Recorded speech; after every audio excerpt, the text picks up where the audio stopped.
Greetings, investigators, and welcome back to our video podcast, Into the Darkness, where my friends and I play the Call of Cthulhu role-playing game. I'm your host, Tom Rayleigh. Well, as you can see, we have switched to Zoom, and hopefully this will work out for us in the near future. Thanks to all of our subscribers, all of the sponsors on Patreon who contributed money to let us go ahead and switch to this. Tonight, our scenario is entitled The Secret of Castronegro, and it was written by Mark Pettigrew and Sandy Peterson. It's part of a collection entitled Ghastly Adventures in Erudite Lore. I'm your GM, and this is episode 8. Our recap, once again, is done by Ken Trench, and as his character, Sam Steele. So, without further delay, let's begin our journey into the darkness. Ken?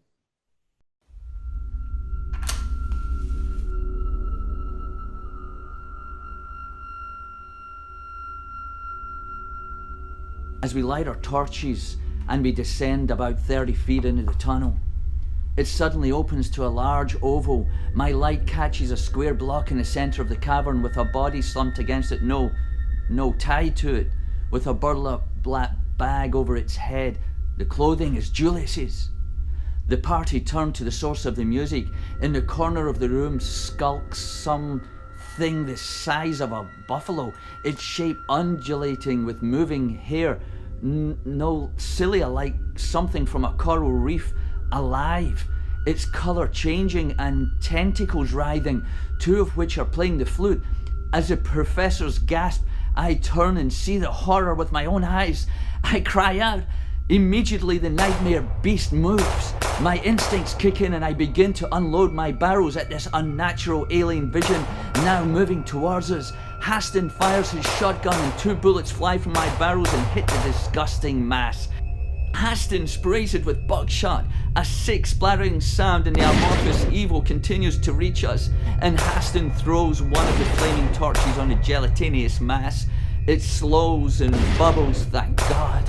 All that remains is its fetid entrails on the earthen floor. The professors find a pile of bones near Julius, small bones of children. Amongst them 2 skulls, distinctively the shape of Professor Godfrey and Professor Lane. Our fears have been realized. We have found our missing people. Haston picks up that macabre flute of unusual construction. As we make way to leave, we notice the walls are covered in glyphs like the ones in the cave dwellings, and a name, Yog Sothoth, is painted above that blasphemous altar. Haston grabs the skulls as evidence, and we bundle the raving Julius into the van and drive and don't stop until we reach Silver City, only stopping for some provisions. While on the way, we hatch a plan to head to Haston's Hopi tribe, and when we get there, we are greeted by the village elders. That grandfather tells us that we were expected, that he saw us in some kind of premonition. He administers some prayers and treatment to Julius, which seems to calm him a little bit. But we know that we need to head on and take Julius on to meet his family. We do that, and after a week of discussions and inquiry from the family, they decide to take him back to Boston to some kind of institution. Poor man. Harlow then uses his not insignificant influence and is able to investigate the skulls that we brought back. We discover that it was David Lane's skull and it was Professor Godfrey's. We had found their grave in Castronegro. Harlow then acquires the help of some detectives and they head on to Castronegro. We tell them about the child disappearances, but not some of that other stuff. We follow hot on their heels to head there and we camp outside of town. When we get into the countryside just below the village, we discover that the old barn has been burnt to the ground, all the evidence now deep in the ground. Damn them. We head up into the woods and set up camp, and when we're heading up there to find some kind of vantage point, we find a monolith, a big stone obelisk in a clearing. That place is dead silent. We scout about and find evidence of activity, including a watch with DL David Lane. We found the place of their murder, but we are here for vengeance. We are going to take these people to task. It's time for Castronegro to pay for the killings that they have done over the years, and we're going to take it to the end. Excellent. All right. So you guys are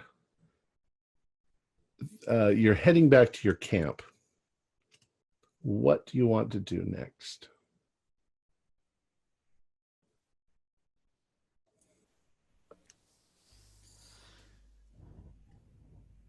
I think if I remember correct, we were going to do some kind of rendezvous with the detectives. Is that right?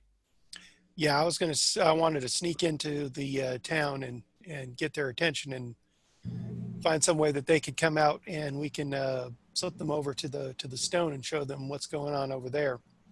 Because I'm kind of figuring they're getting the official tour of the town, which doesn't include any of the interesting stuff. And we found some interesting stuff, and I want to make sure they get a eyeful of this. All right.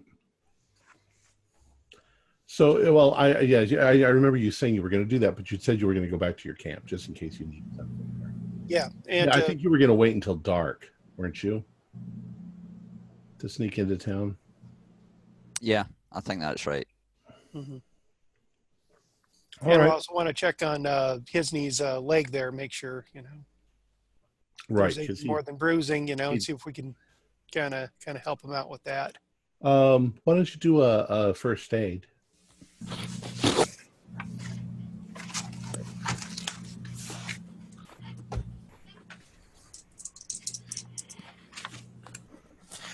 Made it.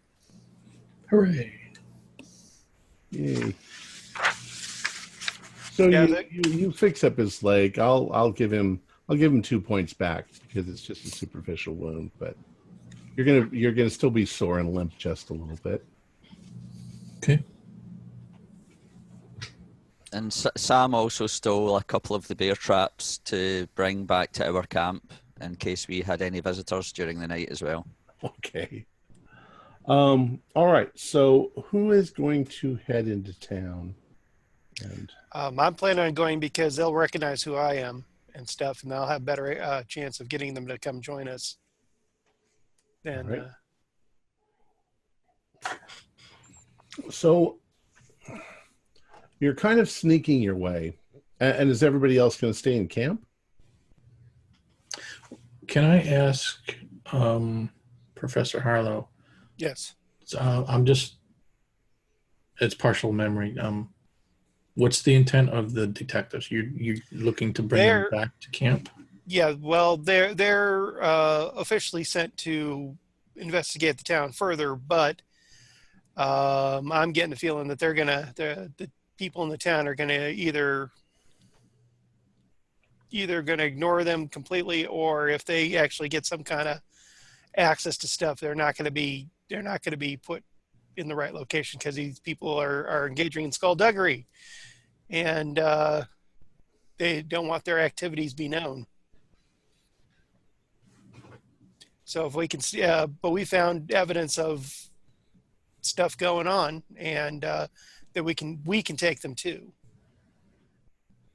Except hasn't all that evidence been eliminated, though? No, it's a standing stone. The standing stone and all that stuff there is evidence. I told them they know about the altar and stuff, and that the fact that there's this sacrifice stuff going on. I just didn't tell them about the things we encountered that were way out there. But I mean, there's no evidence except for a standing stone, right? Well, no, we found David Lane's watch and the Mhm. professor's glasses at the standing stone as well. Okay. Yeah. Did And we leave them there, or did we bring those with us? brought them as far as I'm aware. Yeah. Okay. And I took pictures of the artifacts and the area too. Okay. Professor Hisney, do an idea roll, just because you're questioning things. 23 is a pass. Okay. It dawns on you that if you had any evidence, the watch, the glasses, you've removed them. At this point, you could have had those all along. Mm-hmm. They're not really evidence. It also dawns on you that somebody blew up the barn, wrecked it all, who's to say it wasn't you guys? Yeah.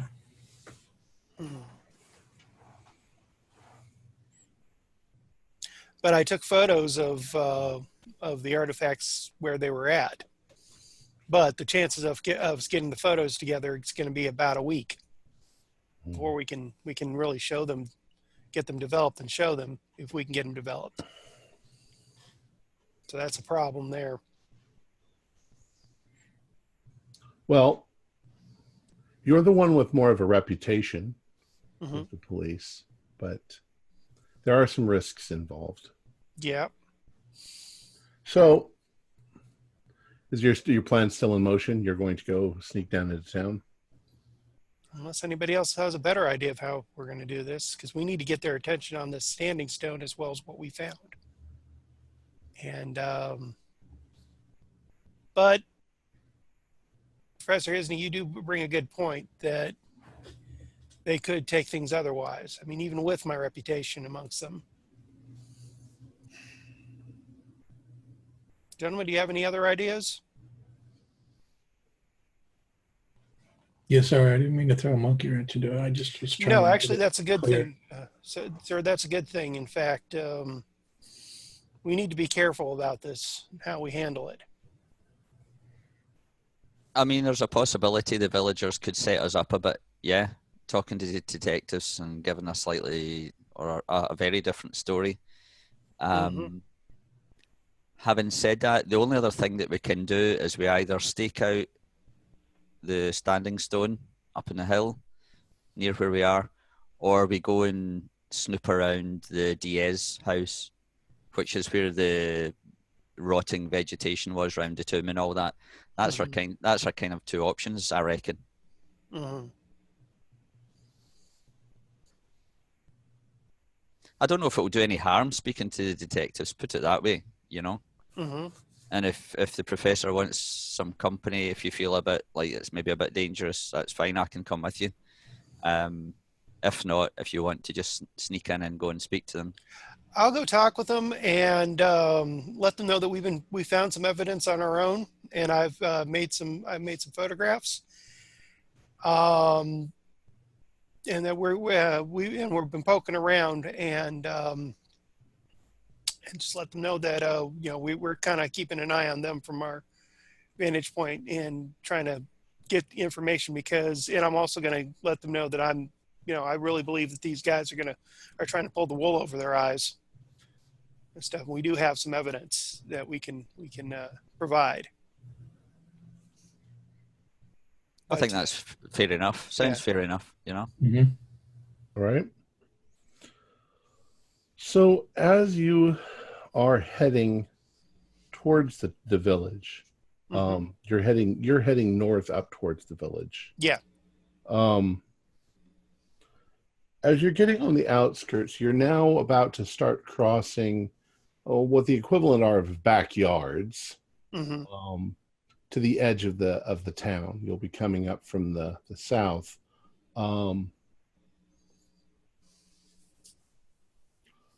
Let's say you're somewhere right about in the middle of the town, across from the church, near the tobacconists.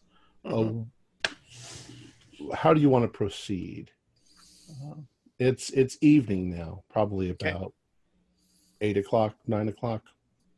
Any evidence as to where the detectives may be?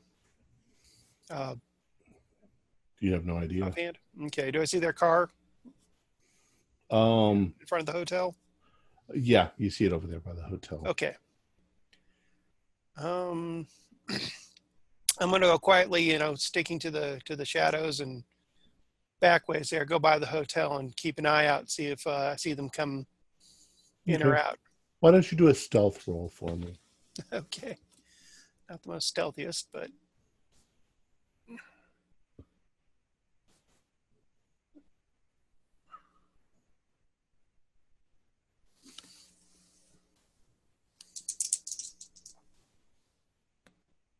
Failed.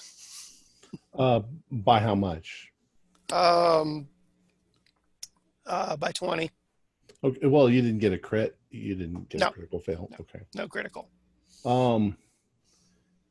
As you're walking along, you see other people in the town walking about on their business.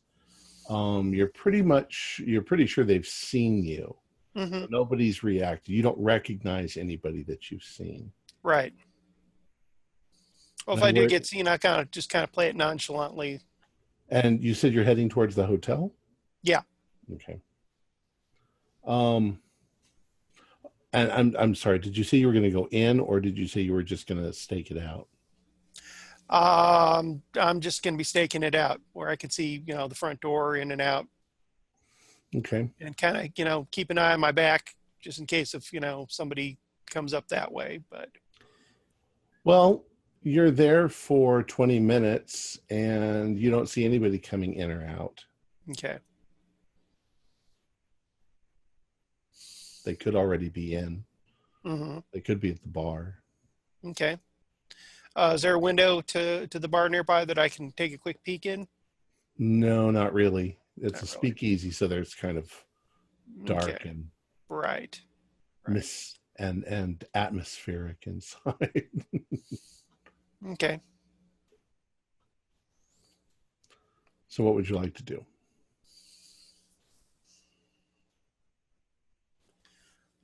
Well, Can I clarify? Are we all together, or is this just Harlow?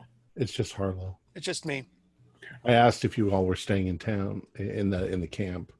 Well, I thought I heard Steele say he was going, so I wasn't sure. Oh, Steele, did you say you were going?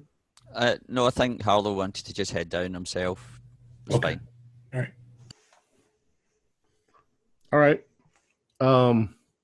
I'm sorry. So Dr. Harlow.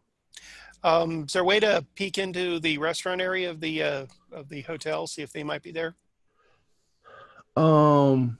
Maybe go ahead and do a spot hidden. Made it. Standard success.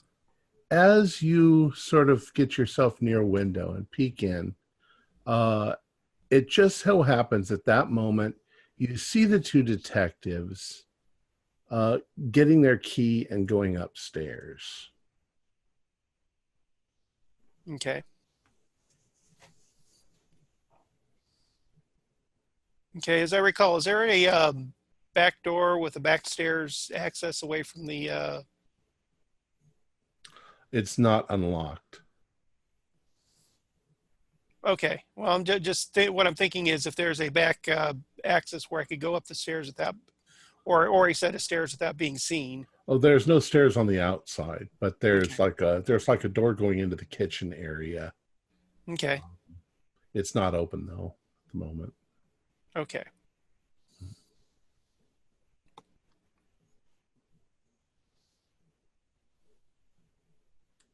So what you gonna do?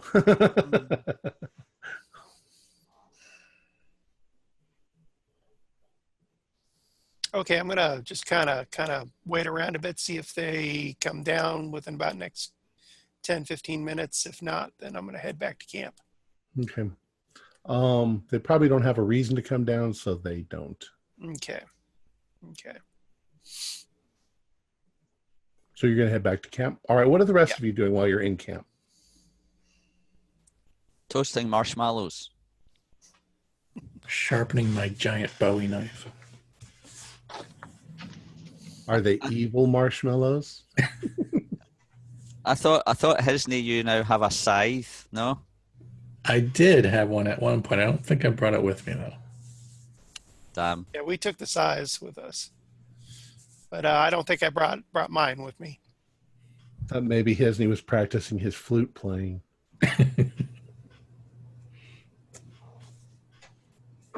I think maybe while the professor's away kind of staking out the town, we just finish off taking some equipment up to the hideaway near the Standing Stone.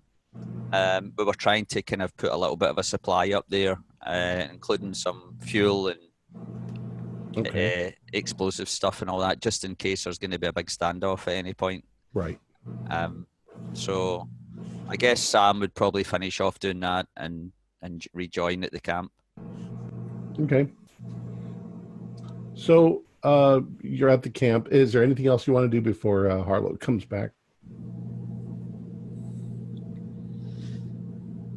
I guess we probably wait for Harlow so we don't split up. And Okay. if nothing, I mean, my suggestion, guys, would be if nothing much happens up here tonight, we head over to the Diaz place. Maybe later on in the middle of the night or something like that, and stake it out. So Dr. Harlow left right around 7:45 or so, and it's about 8:45, maybe almost 9 o'clock, when he comes back through the bushes looking very disappointed. Hey guys, the detectives there, and they're safe, but I didn't have a chance to be able to make contact with them without causing any trouble. I was already apparently making some noise. I think I got seen by some of the townsfolk, but they didn't seem too shocked one way or another. So I'm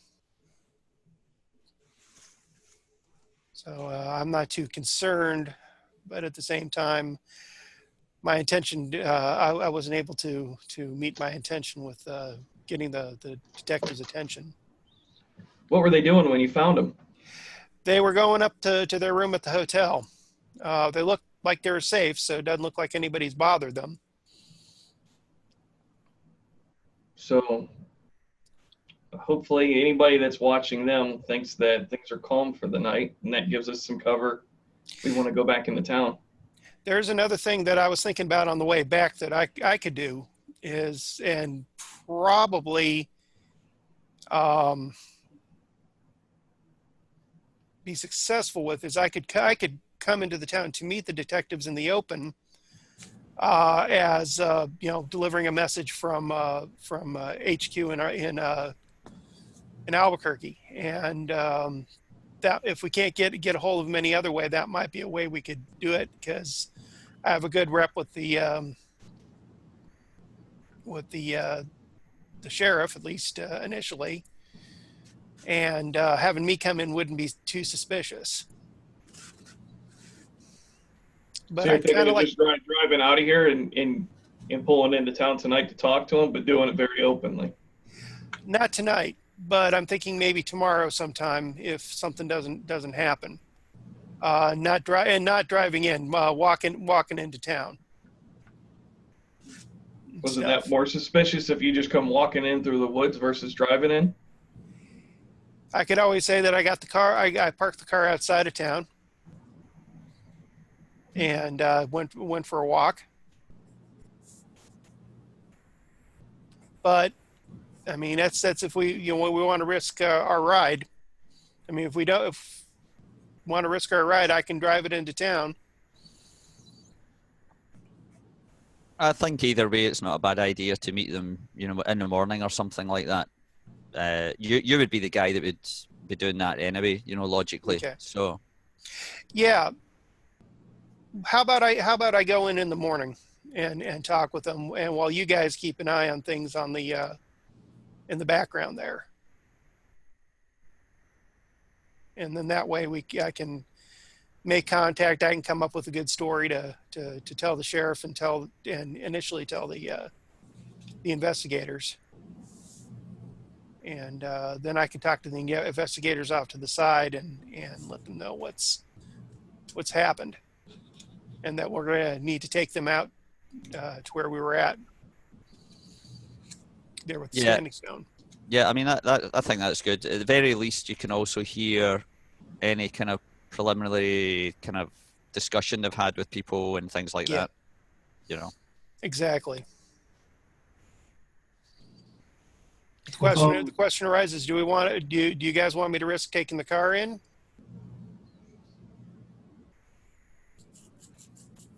I don't know as it matters too much.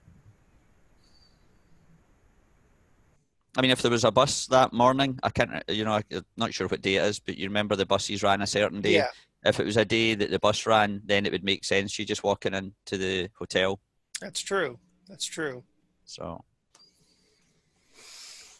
Question for you.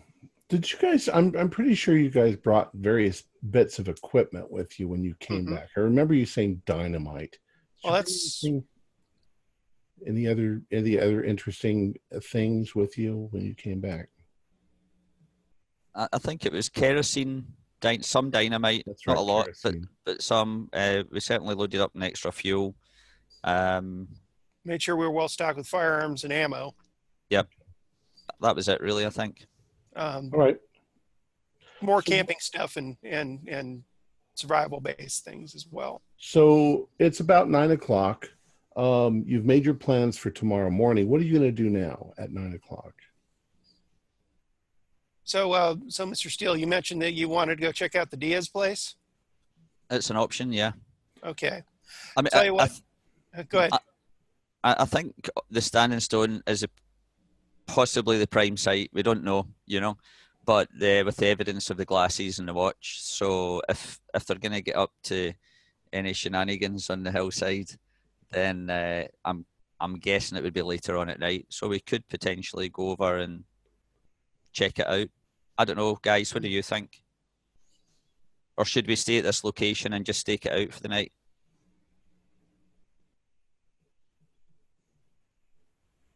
I'm a little torn. Only, like in my mind, we have nothing on Diaz. We've never even seen him. We don't even know what he looks like, except he's probably got black hair and green eyes. So part of me wants to go and check his house out, but at the same time, it's the middle of the night, so I don't even know if we would even see anything or witness anything unusual. I'm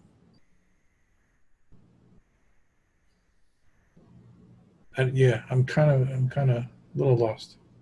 I don't know. I'm willing to bet that he's definitely involved. I mean, this is his tomb area down there, the vault, is all treated just like this area is over by the monolith and was down at the barn. And the grandfathers, he said that this these people were evil. I mean, and sure enough, I mean, look at that monster we found down there, the blobby thing. Lane and Doc Godfrey are dead. I mean, I don't think there's, I don't know. In my mind, I'm not even questioning innocence. I don't know it's my place to judge, but I really am not questioning innocence. Well, I'm not either, but the fact of the matter is we need we might be able to do some stuff on our own, but if we don't get any evidence, if we have consequences later, we don't have anything to back up our actions, or if we need to really get the police involved in this, again, we don't have any evidence to justify it. I mean, I was able to get enough for them to get the detectives out here, but and I argued long hours with the chief of police there in Albuquerque, and he's not entirely convinced. I mean, he was convinced enough with my findings with the skulls to look into it further, but I'm thinking they're going to give those detectives a runaround and make sure they're out of there as soon as possible, and keep anything that's incriminating on the down low, as they say in the inner cities.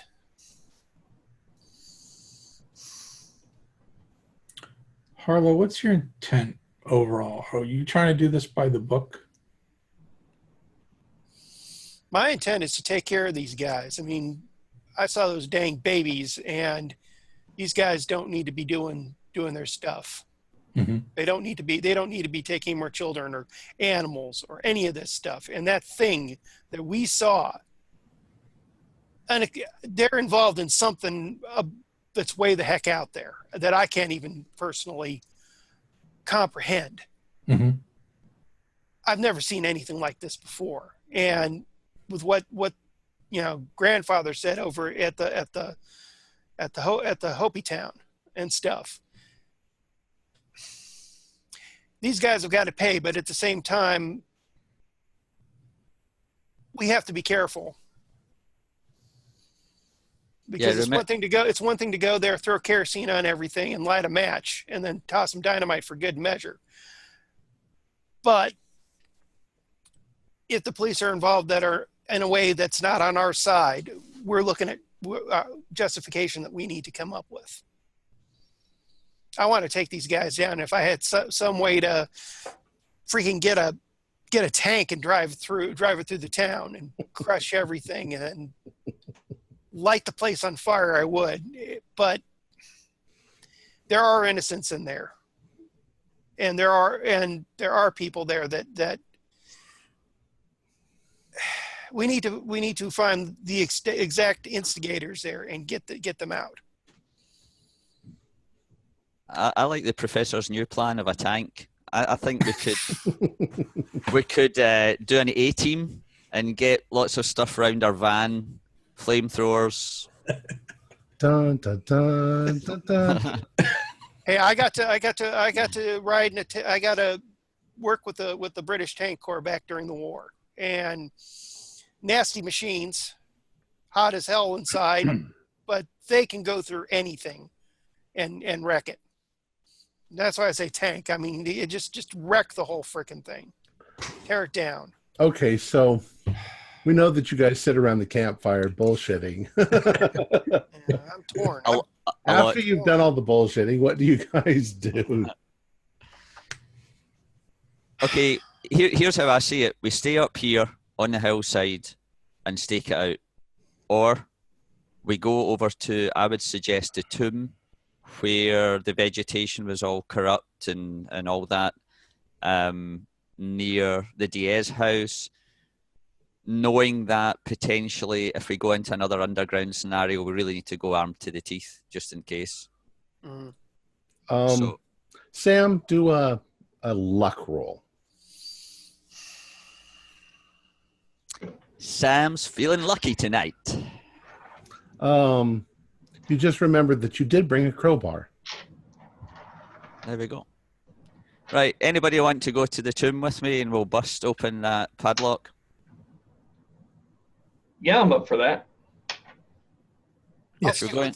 I'll stick either with the camp or staking out the stone, whichever y'all feels is more important. We don't want you tied to the stone and being Okay. tonight's dinner, you know. Mm-hmm. I'm a bit wary about leaving one person. All right, Sure. I'll go. Okay, sure. But I also agree we need to be armed to the teeth with this because we don't know what we're going to find. Well, it just occurred to me. I mean, that tomb was within pretty close distance of the home.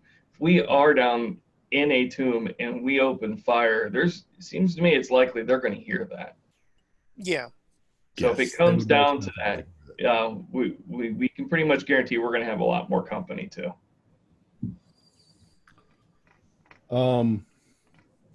However, the tomb, just to clarify, it's probably half a mile away from the house. It's just that the house is on the hill right there. So We've got the cover of darkness, so it should help us sneak about a bit. okay. And if we hear any flute music, we know we're in trouble. Should we take dynamite? Yeah, why not? Let's take some kerosene, some dynamite, and lots of ammo. Okay. All right.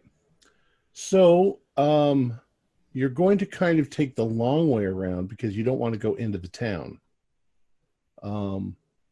But I'd say it's probably about 9:30 or 9:45 when you've reached the town and you've skirted around behind the Herrera Hotel and you're heading north from there, which you're already familiar with the area since you've been there before. Once you're on the road out of town, it crests up to the top of the rise, and then it starts going down towards the tomb, and then you can see the Diaz house there in the distance, sort of looming up darkly. There are no lights on in the Diaz house. Find that kind of odd, guys? Yep. Pretty strange. Come on, Tom. Does it have to be looming up darkly? Can it be like well lit and Inviting. It's shining gloriously from the top of the hill. nice flowers with a strange greenish hue? There's a light over at the Diaz place. Everybody take out their lighters. There's a maid standing at the door with lemonade for us. Yes.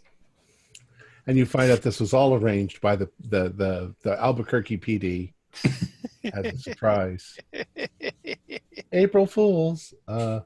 Or it's like, hi, Mr. Diaz. Well, we've been helping out Mr. Diaz for a long time. Well, now the evening itself is pretty well lit just by the moon. It's not a full moon, but it probably will be in a couple of days. I believe that is a gibbous moon. Waxing. Is it waxy? Yeah. Can somebody remind me too? I remember we saw a big Rottweiler back at the stone. Was that just a vision, or was that a real dog? No, I think you're thinking of when we escaped with Julius. Julius kind of came to, and he told us when he was abducted, he saw something like a huge black dog with green eyes, and then he was knocked unconscious. Oh, okay. So that was Julius's story just before he blacked out. Oh, okay. Okay. So Sam goes in with the you've made it down to the hill, and you've approached the big gigantic marble doors with the big chain and lock on it. It's dark, it's spooky. You don't hear any crickets or anything. You heard crickets back when you were near the town, but there's no crickets out here. There's no sound of anything at all. It's dead silent. No music. Looming dead silence. Is there a kind of greenish mist creeping around the front of the tomb? No? Okay. Right. Okay, so Sam wants to just get close up to the door, make sure there's nobody in view, and bust open that lock. Okay. While Sam's doing that, can any of us see a direct line to the house? Oh yeah, you can see it. The house is literally right there. Okay. The tomb door sort of faces in the direction of the house, but it's still, like I say, about a half a mile up the hill. Want to keep an eye on the house while everybody's messing around the tomb. You can see there's kind of a winding path that goes up the side of the hill. It's a rather steep hill, and then a big black looming house on the top of it. Now I'm gonna. It's like a foot trail that comes down, not like the road that led up to the house from the town, right? Correct. It's more maybe 3 or 4 feet wide, and it's just a dirt path going up. Okay. Occasionally there's stairs cut in. All right. Go ahead and do a strength roll for me. Actually, do it with a bonus dice because you've got a crowbar. Maybe you don't even need it. While they're doing that, I'm going to keep an eye on the house, see if anything stirs over there. Yeah, no problem. Pass. Okay. Now do a luck roll. You can see my facial expressions way too easy in this.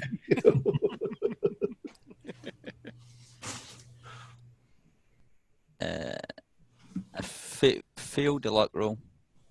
Okay. When you bust the lock, it makes a rather large clank. And everybody kind of jumps. Anything going on at the house? Nothing. Okay. All right. You remove the padlock and the chains separate. The door itself is a big marble vault door.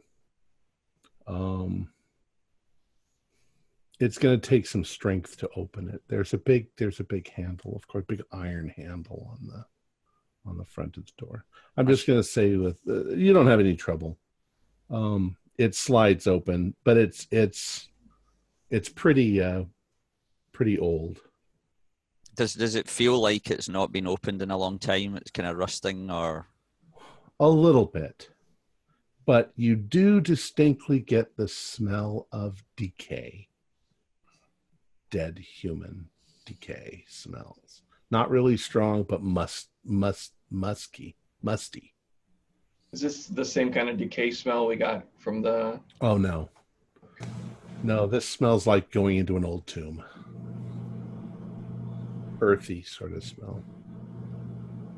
If I had some better humor, I'd make a joke about this, but It's dark inside the door, and you can see that there are stairs leading down, marble stairs.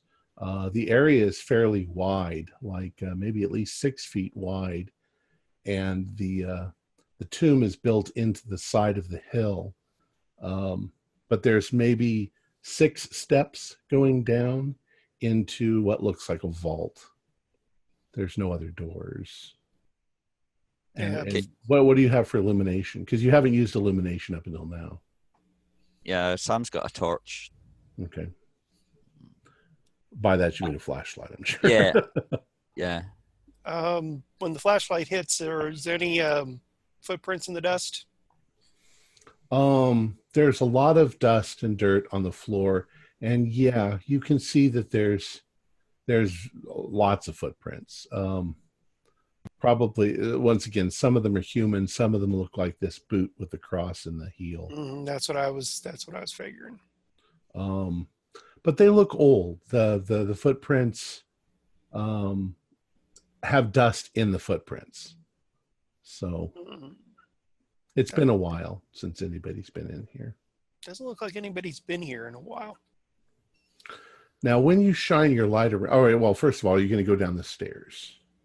Yeah, shine the light down, and kind of just tentatively head down. Okay. When you're going down, everything in here echoes. It echoes because it's a big, blocky stone marble room.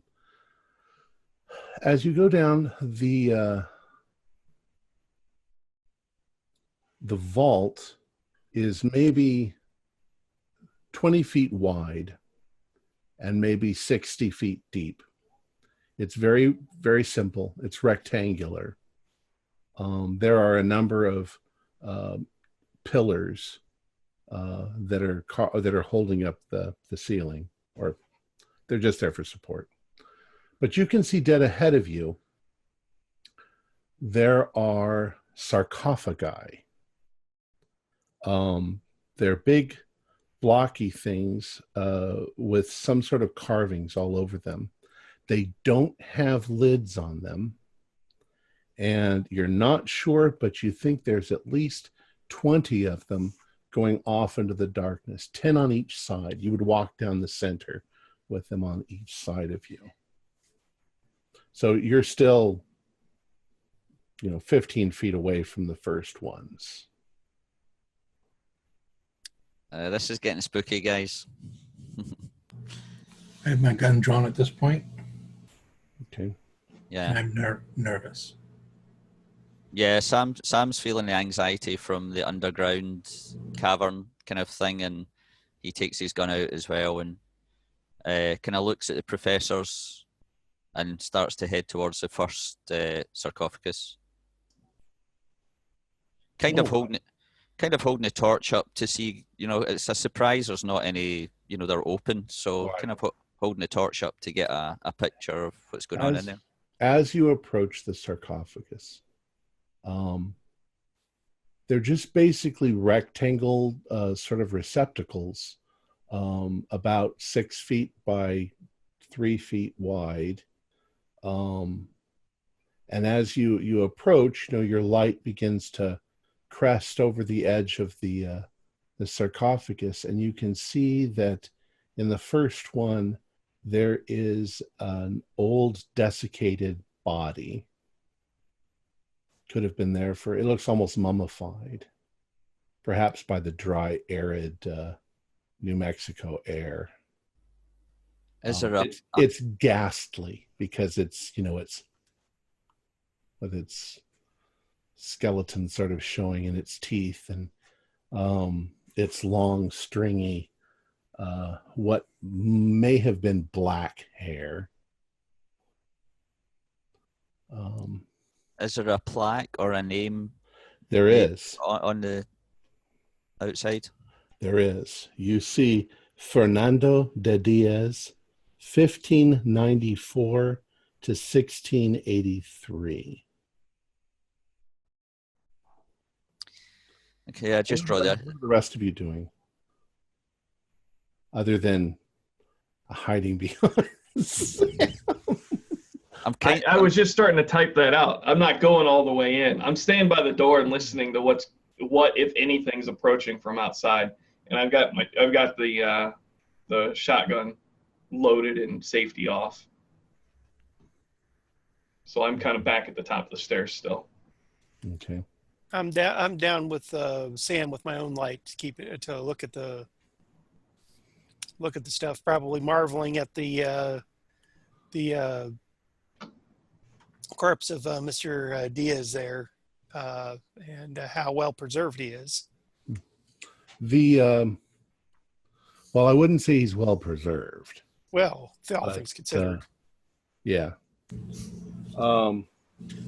You begin to realize that every coffin, every sarcophagus has a dead body in it, more or less in the same state, a sort of contorted, twisted cadaver that's dried out, its mouth wide open, its teeth. Now that you look, the teeth are not quite right either. There's something really canine about them. Not quite like you'd imagine a vampire, but the shape of the teeth, they're too big in the front. They're almost beaver-like. It's definitely a deformation, of which you've seen in some of the people in town. This has Rob's interest here. He's going to take a closer look, see if he can glean anything. You definitely get some of the hair is white because this person is probably very old. Some of it is black, but you can definitely see that the Diaz, that's not just Diaz. You find, as I say, there's like 20 bodies.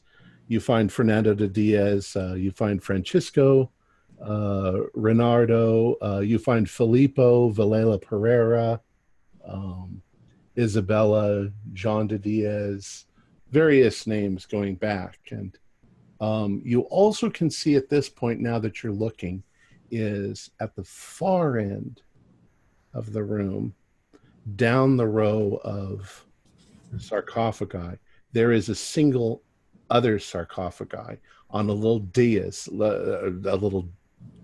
now I can't say dais, yeah, raised up just a little bit, but a single one there facing, this way.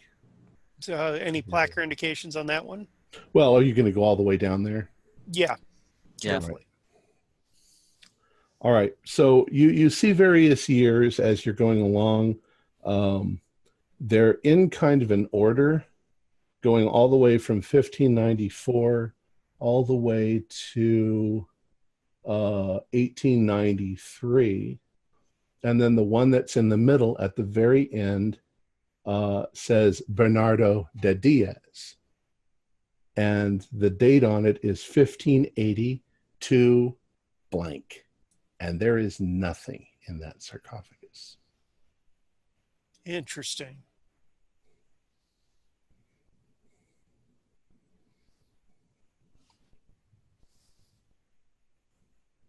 Scan about with the flashlight around that area. Is there anything that looks like it's been disturbed or left there, possessions or anything in the sarcophagi there? You don't see anything like that, but there are some very strange carvings. His sarcophagus is most definitely fancier than the others. There are these strange carvings of a creature. Is it a rat, maybe? Or is it covered in carvings of rats? Or something like a rat? Reminds you a little of the thing that you saw in El Tumba that was stuffed, but it's different somehow. It's hairier or fluffier or whatever. It's very strange, and they're carved with little fangs, and it's very strange looking.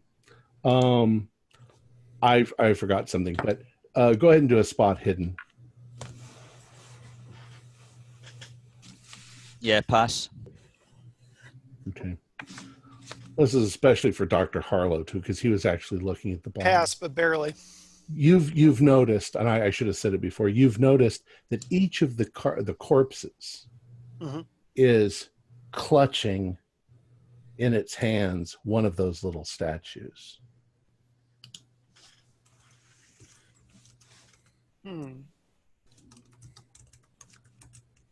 Harlow, do you have your camera with you, and would it work in these dark conditions? No. It might. I don't know about the exposure on it, since we're not using a proper flash on it with it. But there's pretty much no light down here except for your flashlight. Okay. Yeah, the flashlights might give us enough to get a okay exposure. We could try. I don't know about you, Professor, but this is creeping the hell out of me. I mean, what are these statues that are all over town? They're obviously some kind of protection against something. Either that, or there's some kind of like fetish idol that has something to do with what they're doing here. Do you remember when we interviewed the neighbours to David Lane's house, and they told us that the people that were standing outside, the women told us that there was at least one of the guys had some kind of buck teeth or deformed looking teeth. So there's some kind of horrible genetic something. The other thing that struck my mind, everybody, is here we are crawling about a tomb, and the house has no lights on. It's in a bad state of repair for a wealthy, town owner, whatever. Maybe it's the house that's really the real tomb, Could be. It could be that they got something going on in the house or under the house. This could just be the old, the old repository for stuff, which is what it looks like. I'm not seeing anything in regards to any activity here for a long time. I don't know about you, Harlow, but I'm happy. I'm quite up for getting out of here. Yeah, me too. I don't like it. Let's try and take a couple pictures and get out as quick as we can. Okay. As he's doing the camera thing, I have a question. When, I have a flashlight in my pocket, but I'm not using them, depending on the other guys. But I'm curious if, when we were noticing all the names that we saw, how many Bernardos did we see? None, except the last one, Bernardo de Diaz. That's what I thought. And there's no one there. So do you guys remember the fact that we had several death and birth dates for Bernardo de Diaz? For Bernardo, and now there's only one. And none of the Diaz's are buried up in the main cemetery, so they wouldn't be there. No. I mean, if you were insane and believed in impossible things, it's almost like the same guy is being born again and again and again. Well, after what we've experienced and stuff, I hate to say it, I wouldn't doubt it. I mean, everything's telling me, no, this can't happen, but really, I wouldn't have believed in that thing we saw over under the barn there. So look at the date in that sarcophagus, right? That's an old date, and there's no body in there, but the rest of them are full of bodies. And there's not a death date on there either. That's right. Yeah. I want to get out of here, guys. I don't know about you. Get out. Okay. Let's try and cover this up as best as we can. Before we go, I'm just thinking, because last time when Hisney, I know it didn't seem to work out that way when Hisney had suggested that there's maybe some connecting tunnels and things maybe in the town. Around about that sarcophagus, Tom, is there any kind of panels or strange elements to the walls or anything like that? Or No, it looks pretty solid. okay, If there's anything, it's probably under the house, up Yeah. on the hill. I think we want to move away from here. Okay, let's go, gentlemen. Okay. And So before we you- head out, I'm going to make sure we kind of leave things so that offhand that doesn't look like anything happened here. Is there any expensive jewelry on any of the corpses? Mm-mm. No Actually, jewelry. that's a good question. It would No make jewelry. it would make sense that they've all got jewelry. Indiana Hisney. I'm tempted, but I won't. When you try to take it, they go. There's a little medallion. It looks like a hound, and when you pull it away, you hear the baying of the hound in the distance. Okay, like I think as we head out, if it all goes well and nobody attacks us, we just kind of drape the chain over, and I try and put the padlock together as best I can. Okay. Aston, we're coming up. Don't shoot. Well, you can't put the padlock back together. However, you can make it look like it's, sort of together.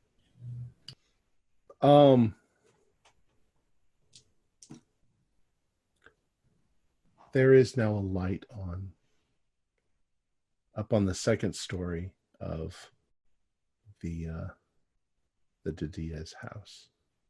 It looks like it might be on the far side. Well, it's not on the far side, but it's on the one of the far. It's on the second story up. It's not the closest window to you. It's farther away. Who has the dynamite? It's also kind of dim, like kerosene light, not electricity. Gentlemen, I suggest that we get to the bushes and stuff so that it can't be seen. Quietly. Okay, do you want to kind of work our way around the perimeter? And has anybody got like binoculars with them or something like that? I don't know. Do a luck roll. I didn't think to bring him. I wasn't lucky. Yeah, you weren't expecting. Well, no, you had binoculars when you were climbing up the hill, though, weren't you? To see I think the so. kind of vantage point. I think so. So okay, you still got binoculars. Shall we just stay in the kind of undergrowth and work our way around a bit and just try and peer in with the binoculars? See if we see any old hag with huge teeth or anything like that. I think that's a lot better idea than just walking straight up the road. We've got this path over here too. That's we'll cut through the trees and up the hill if we need to take that. And Tom, if we do go underneath does this get rocky, or is there a cliff or some sort of natural formation we have to navigate? Well, it gets pretty steep. There's you could say that it's rocky, but it's not really climbable. If you're talking about the thing that the Diaz house sits on. Yeah. It starts out rather gently as a slope, but it gets very steep very quickly. And it's probably at least 60 feet up. And large. I mean, there's a whole house built up on that big area. You can see that the shape of the house, it's kind of an old style house. There's definitely a balcony on the second floor that goes all the way across the front of the house and sticks out a little in the middle, so that if you were approaching the front door, you'd be underneath the balcony where the front door would be. But you can only see that. You're kind of guessing that because you're seeing it from an odd angle. You can't see the front door. Okay.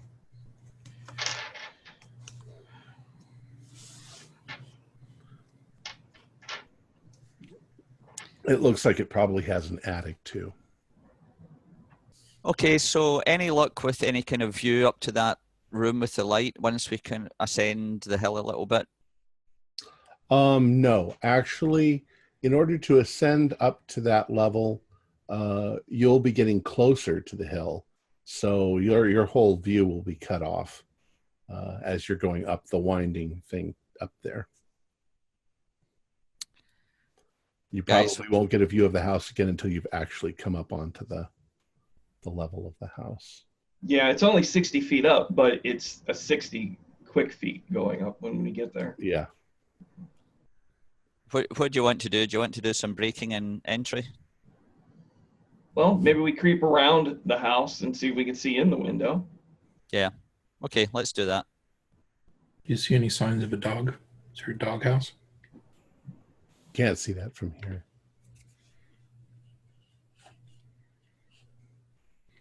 Have the crickets started again, or was that only in the tomb? Well, that was, well, you're still kind of in that area. So wherever that dead area was, that's Okay. you don't hear anything. As you're approaching the house, maybe off in the distance, it still looks like there's a lot of dead growth near the house. All right, quit it, Tony. You're using the word dead too much. All right. I should just go to dead silence. All right. So you're gonna go up the path to the house? Is that what the plan was? Yeah, shall we do it? Okay. All right. So you start heading up towards the house.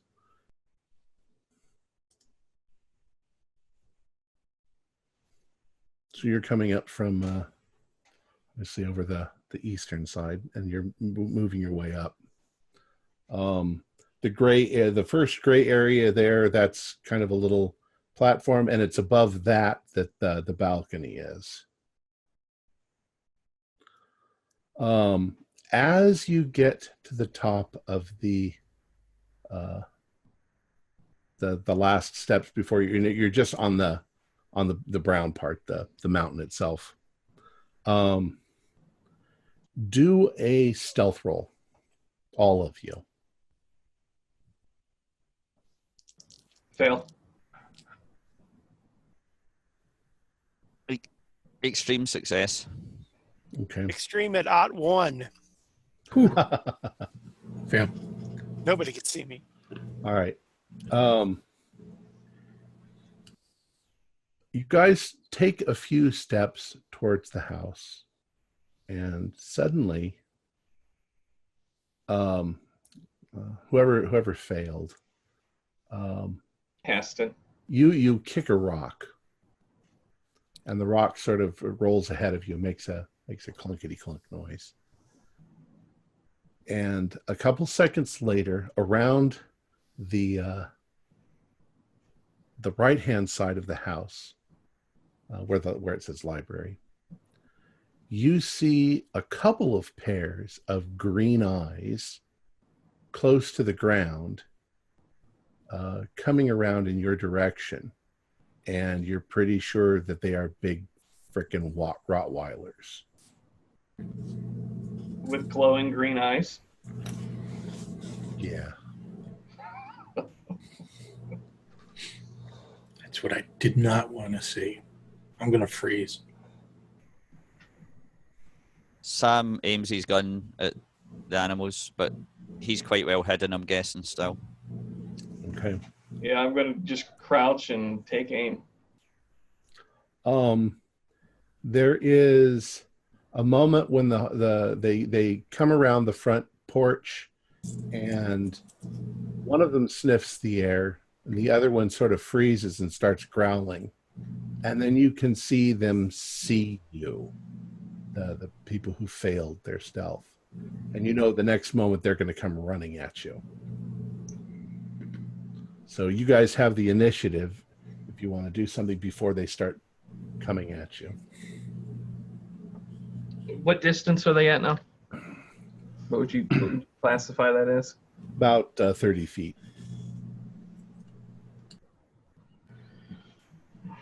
Sam's still got the crowbar on him. Sam launches the crowbar full force at whatever the one that looks like it's getting ready to go. Okay. Go ahead and do a throw roll. How old are you, Heston? Do you know what? I've just seen my score for throw. 35. 35. So I might just hold on to the crowbar and try and swipe at it. Rewind time a little bit. All right. Or do you want me to throw it? I don't mind. Well, you said you were going to throw it, so Okay, I'll throw it.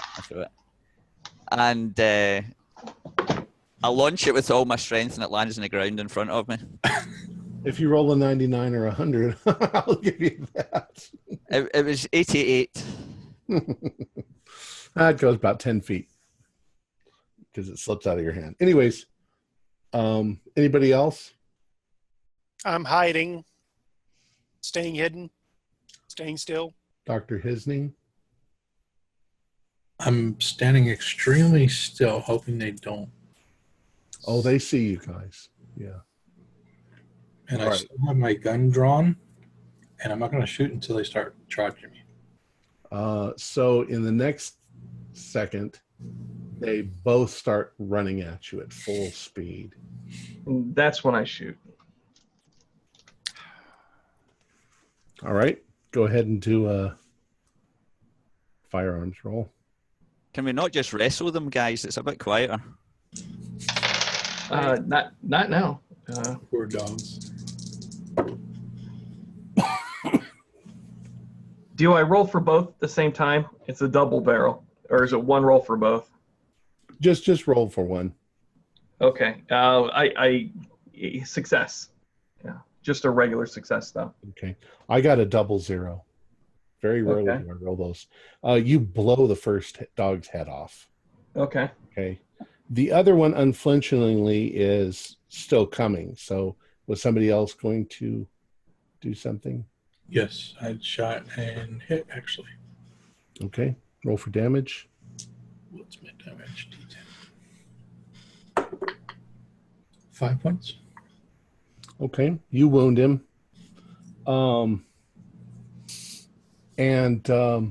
As that happens, you see two more come around the corner of the house. And they're not hesitating. They're running. So they've heard the noise. How about the rest of you? Even if you're trying to hide, they're coming at you. You have 3 dogs. Sam lunges for the crowbar again. He's just going to get laid into them with the crowbar. Okay. Do a dexterity roll. Yeah, extreme success. Okay. You do a roll on your side. You grab the bar and you're back on your feet in one smooth move. And then I swing for the first one that comes my way. Okay. We'll say the one that's closest is the one that was wounded. Okay. Go ahead and brawl. Okay, that's a hit. And damage with a crowbar, I'd guess, what, 1d6 probably? A club. 1d8 plus your damage bonus. Oh, goody.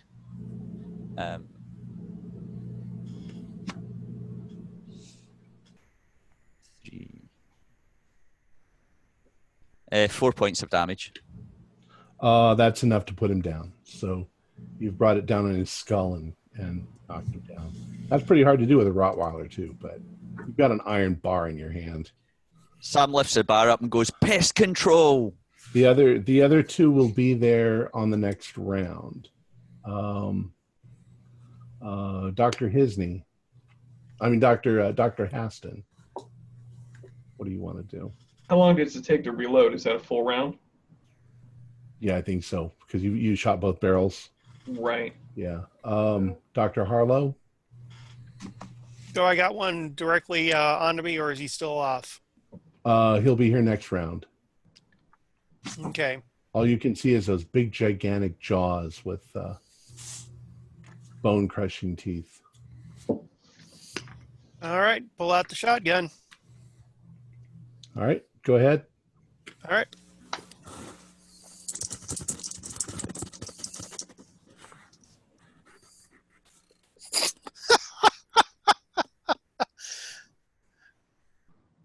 99. I blow out the top window You or something. do a dex roll for me. Oh boy. Ooh. Bad shell. Make it. Okay. You bring the gun up to fire, and you fire right over their heads. And when you do, it almost knocks you back off your feet when the blast goes off. Great.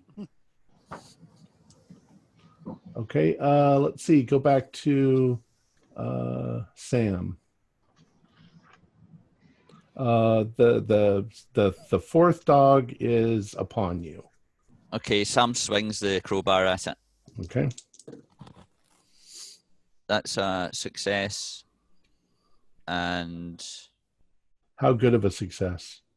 15% success. Oh, that's pretty good.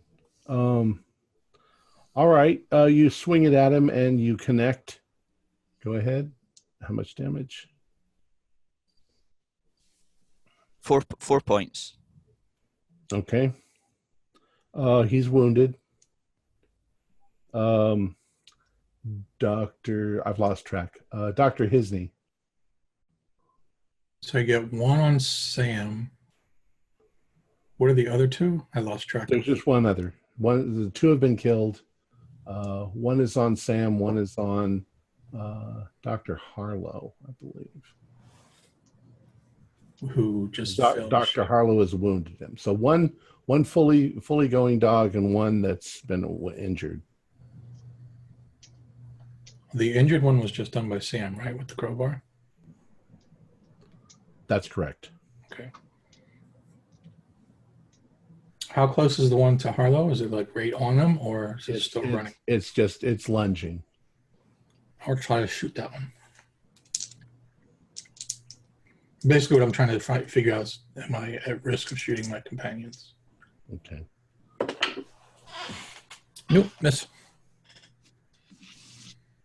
Okay. You're too afraid that you're going to hit Dr. Harlow, so you miss aim and fire over their heads. Mm-hmm. The dogs are completely unperturbed by the gunfire. Dr. Haston. Okay. Am I reloaded now? Yeah. All right. And then I will just shoot one barrel at whichever one is closest to me. We'll say injured dog or non-injured dog. The injured dog. That's the one that's going after Sam, right? Right. That's the closest one to you. Okay.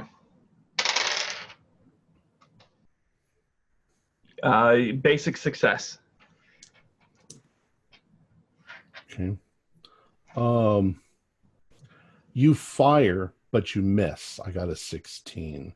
Okay. Yeah, that's half of what I rolled. You hit the ground next to it, and it's completely unperturbed by the gunfire. It's not afraid of anything. So it's lunging at Sam. Dr. Harlow. The dog is lunging at you. Pumping the shotgun and putting another round into it. Okay. Do you want to try and dodge then as it leaps, or? Sure. Let's go ahead and do a dodge. Kind of one action, pumping the gun and getting out of the way.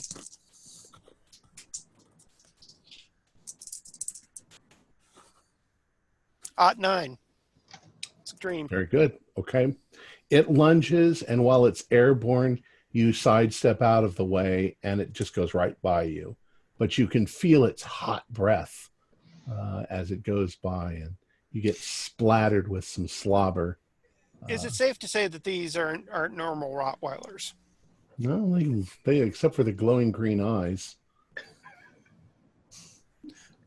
Okay. And they are black. Sam.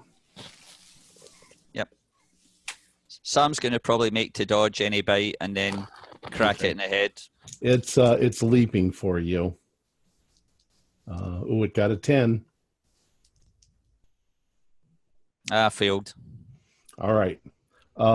This time the creature leaps at you, Sam, and it latches down on your arm, the one that you're holding your gun with. Okay. Okay. It's going to roll for damage. 1d8. Where is my 1d8? There it is. It does 3 damage, so it clamps down on your arm. So is my crowbar hand still free, or is that the arm? Did you mean it bit? That's your right hand that it's clamped down on. Okay. It feels to you too like you can predict its move. Mm-hmm. It's going to pull you down to the ground and rip your throat out if it can. That's what you would do if you were a dog. Yeah.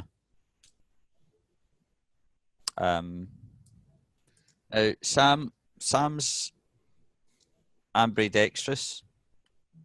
Okay.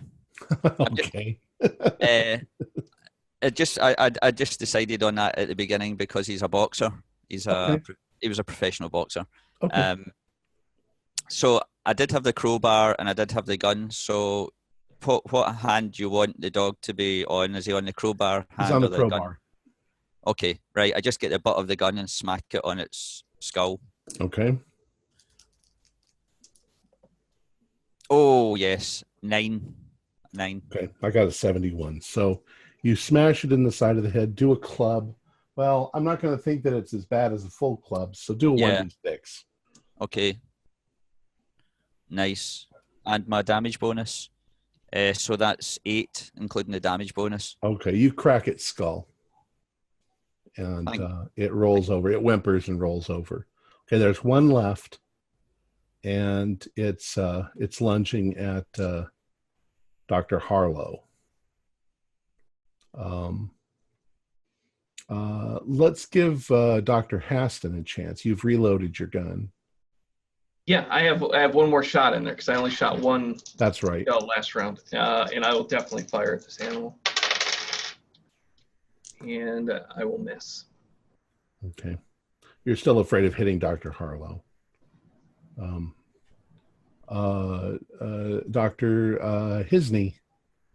Yep. You see the dog lunging at Dr. Harlow. You want to do anything? Can I shoot, or are they like right on top of each other?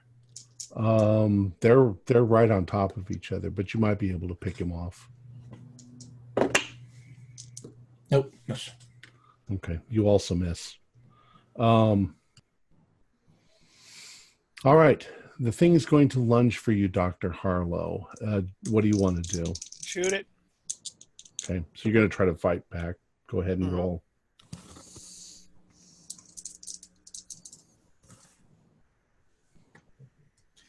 Success. Standard. Okay, I rolled an 18. So, you try and shoot at it. You fire your gun, but you miss, as it also clamps down on your arm. Ah. And it does 3 points of damage, same as the other. All right, so you're the only one now struggling. Sam, what do you want to do? You see him struggling with the dog. Rather than try and run over and all that, Sam just aims the gun, because that's also his free hand, and takes a shot. Okay, now realize if you get a critical, you might hit Dr. Harlow, but go ahead. Dr. Harlow, I'm a good shot. Here goes.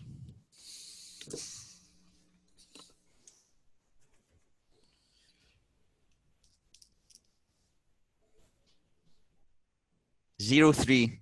Come on. 0-3. 0-0. All right. You we'll just say you put a bullet right through the dog's head. Yay. Brian, all right. Get jaws off my arm. No more dogs. And everybody do a spot hidden.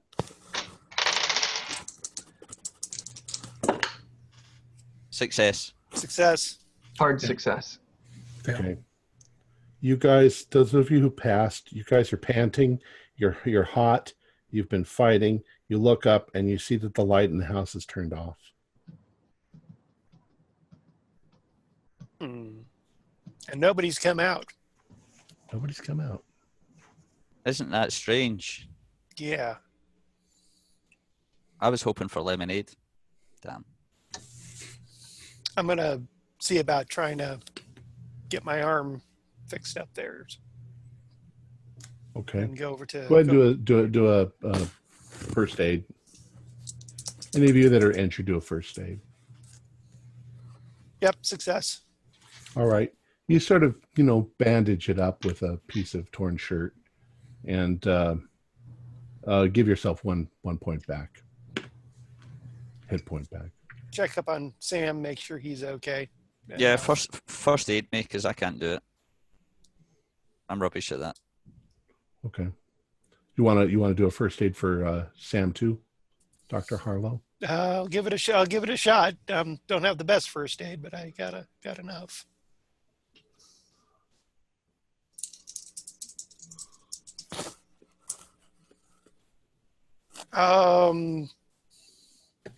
Barely missed. Can I 39 out of 30? Can I spend luck for that? Sure. Okay. All right. Thank you. Thanks. So you can also have a point back. All right. So you guys are, let me bring the map up again really quick. You guys are standing in front of the house.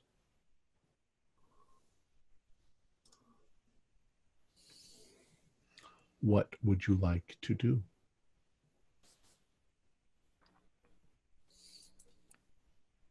I'm going to suggest, should we run or are we in it?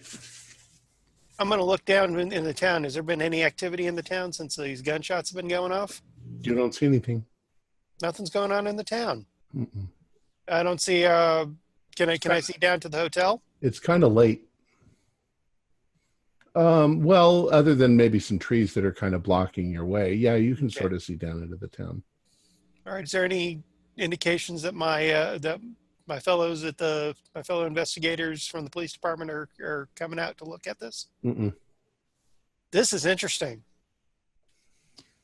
If all the lights had gone on, I would have said, let's get out of here, but now the light's gone out. I think we should press on and just see what the heck's going on here. And there's no activity in the town that I can see. This is weird. Right, Hisney, sharpen that scythe. Let's get moving. All right.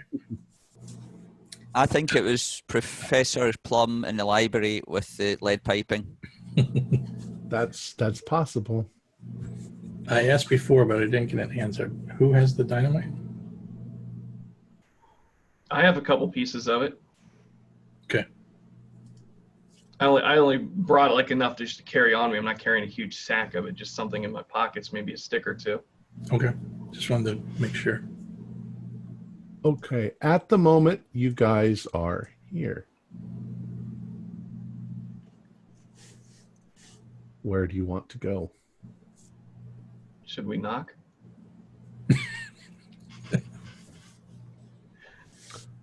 With our gun? I say let's go around to the back where the dogs came from and have a look back there, and then maybe see if we can get an interest from the backside. Yeah, that's as good a call as any. Let's do it. Okay, so this direction, that's where the dogs came from. Okay, let's go. All right. Did you say the light was in the second floor or first floor? It's up on the second floor. Second floor. Second floor, opposite side from where we are. You were the tomb was kind of in that direction. Okay, so it would have been second floor, maybe somewhere above the library. It would have been like, above the library, like there. Okay. Not that we know that's a library, but I gotcha. Right. All right. So as you guys come around the side of the building, you're over here. Okay, these arrows is just too much fun. So you guys come around the side. You can see the place where the dogs probably were.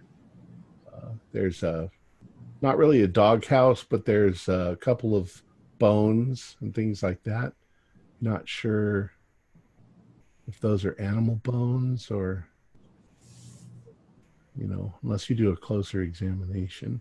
Sure, I'll do a closer examination on that. Okay. Looks like they're probably cow bones. Okay. Big ones. Right. All right. So now you're on the side of the house where the library that you don't know about is.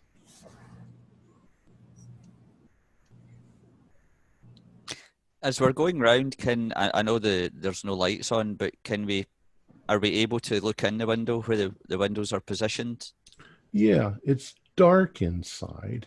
Can I put the flashlight through to have a look? Yeah. It looks like a library. The walls are lined with books.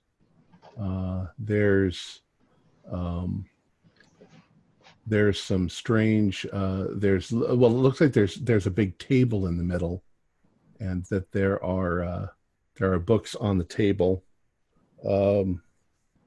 It looks like it's used. No sign of any people though. No. And there's not really dust on the table. Tom? Oh, Mm-hmm. Right. Before we move on, I'm going to, Rob's going to have a look over towards where the standing stone is. Do I see any lights out that way? The standing stone is all the way on the cross on the other side of the village. You can't see it from here. And it's okay. Well, is there any light glow coming from that direction? Nothing. Even though we don't have. Okay. Okay. Fair enough. All right. Do you continue on the side of the house? do you want to go right round to the kitchen or the back of the house? Let's go to the back. Okay. I would like you to do a spot hidden. You can all do it because you're all looking. Success. Fail. Okay. Success. Right about here, you notice that there's a set of footprints in the dirt next to the house. They look like dress shoes, not bare feet, not the cross heel, not the boots. And when you look over at the big tree, you notice that someone has carved his initials in the side of the tree. Not very big, but it looks fairly fresh. Mm-hmm. And it's DL. David Lane. The tree is climbable. You can see that it goes up, and it's right next to a small balcony on the second floor with like a French door. Anybody really good at climbing? I've got 45. Are you sure you want to be doing this? Because we know what happened to David there, and he might have tried to do that and was caught up there. What in the heck was he doing up here by himself? Probably doing the same thing we're doing. Trying to get to the bottom of things.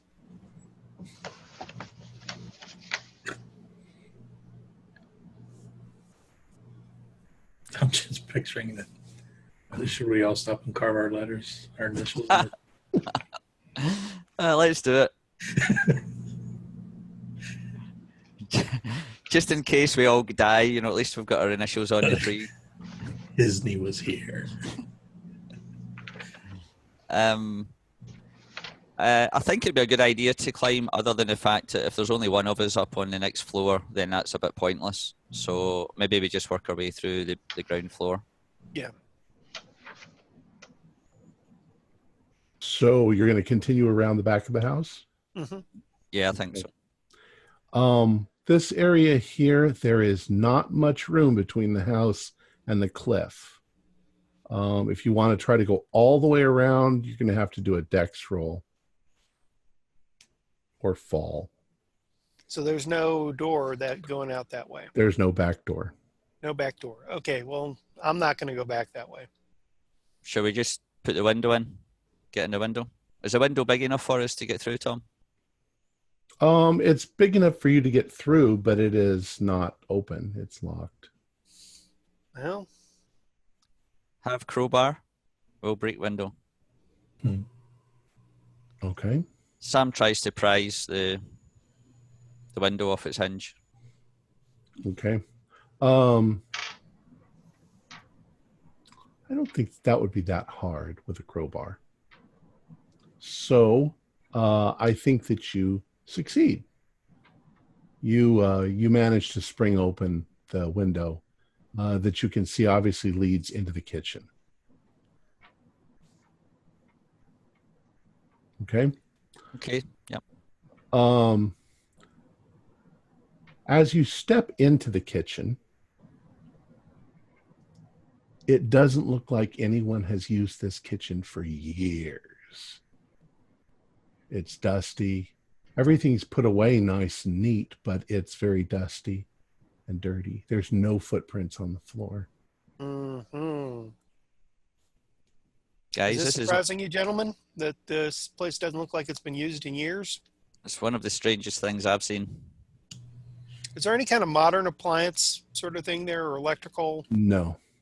Everything looks like stuff from at the very most, maybe the late 1700s, early 1800s. No toaster or percolator? Mm-mm. This is well over 100 years old, guys. Are you feeling hungry, Haston? Oh, I could use some coffee. Yeah, but I'm thinking these guys probably ate a lot of cow. Okay, When they did eat it. shall we just head on through, work our way through? Carefully, guys. We don't know what we're going to face. Okay. Guns out. Guns out. I'm going to use this moment to reload. Making sure throwing a couple extra shells into the mag. Yeah, reloading. Just as I kind of walk past the cabinet, if assuming this room even has cabinetry in it, I kind of swing one of the doors open and peek to see if there's is there stuff just deteriorating on the shelves or totally empty? There's nothing but in there but cobwebs. Wow, this place is just empty. Methinks the family moved to other digs. Now, there is a door leading out of the kitchen. There's two doors leading out of the kitchen. Both of them are on the eastern side of the room. There's a north one and a south one, which, they're on that wall, but there's one that way and there's one that way. Do you want to go out the top one or the bottom one? Does the top one take us to the library direction? Yes, that would be in that direction. Shall we go kind of there, assuming we're all safe? Go that direction, guys. That all right? Okay. All right. Except technically, didn't we looked in the window, so don't we technically know what's in that room?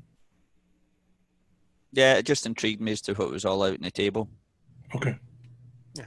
All right. You go through the door. The door is not locked.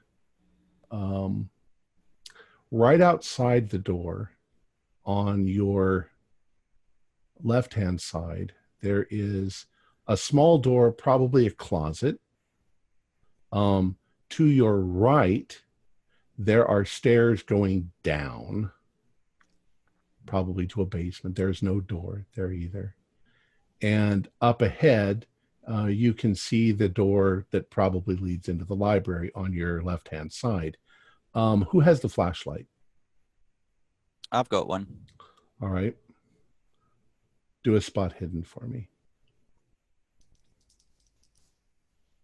Extreme success. Extreme success. Very good. That means that you see very clearly in the dust on the floor, there are trails. Does it look like shoe prints? Yes. Or yeah. Or cross heel? You are here.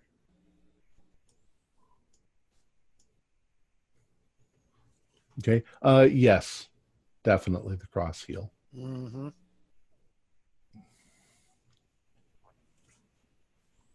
Okay, so it's almost as if there's one individual living here. You know, it's so quiet with lots of dogs. But guys, what do you want to do? You happy to go and check the library out before we head upstairs or downstairs? Or Let's make sure this floor is safe first before we do anything. yeah, it's worth checking the closet first. Maybe just open the door, point the gun in, open the door, put the flashlight in. There are a few old pieces of furniture and stuff like that in the closet, very dusty. But other than that, it doesn't look like anybody's opened that closet for years. Now that we don't have the aid of moonlight, I just wanted to mention I'm going to flip my flashlight on too, so we'll have a secondary light source. Okay. I wasn't using it previously. Let's go check out the rooms we don't know anything about over here, especially where this trail leads. Okay. So as you walk in that direction, you come to a small door. When you look inside, you realize it's a little dining room. There is a big table. Looks like at some point in the past, they entertained at least 12 or 15 people at a time. But it's very dusty, except one chair and one spot on the table that's fairly clean.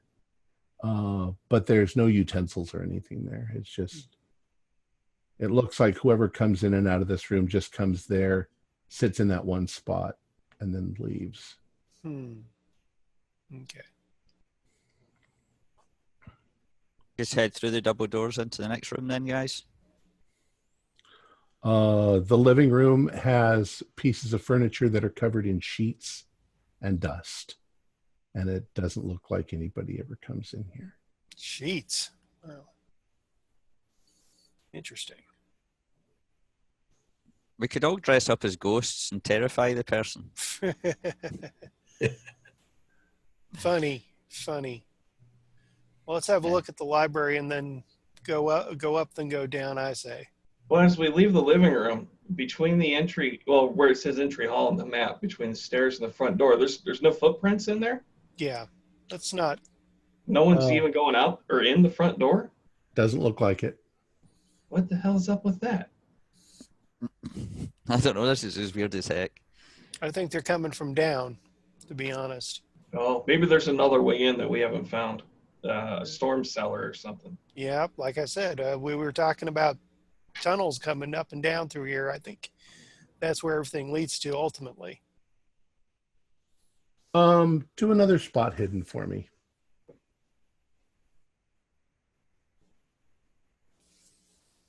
Now that you're looking.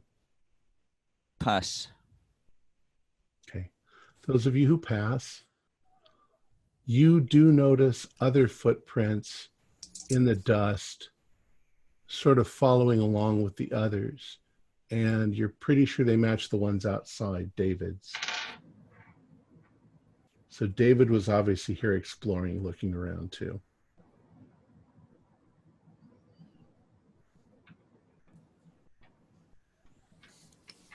Sam says to the professors, you know, what fool would go about exploring a house like this in the middle of the night, you know?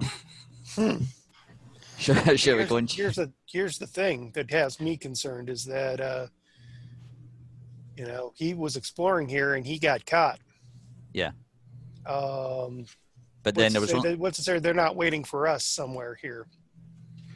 True, but then we've got guns and I doubt David was maybe ready for all that. True. Are you so you guys actually mentioned that aloud, that you see David's footprint? Yeah. Is there a difference in size between David's footprint and the other footprint that we've seen moving through here?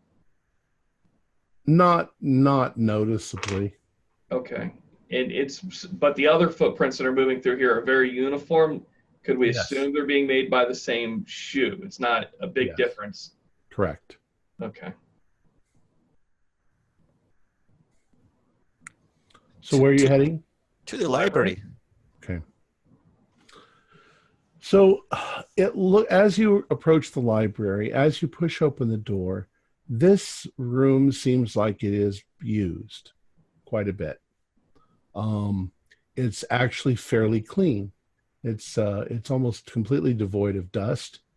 There are a lot of old books. Obviously, the walls are lined in them. And as you are looking around, there is a large portrait on the western wall. That would be the Spaniard.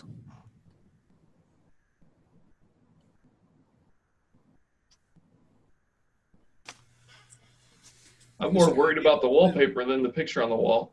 Oh, that's just my wallpaper. What's that thing on his shoulder look like? I mean, from here it looks like a spider. It's kind of like a rat, but it has glowing green eyes, like those dogs did.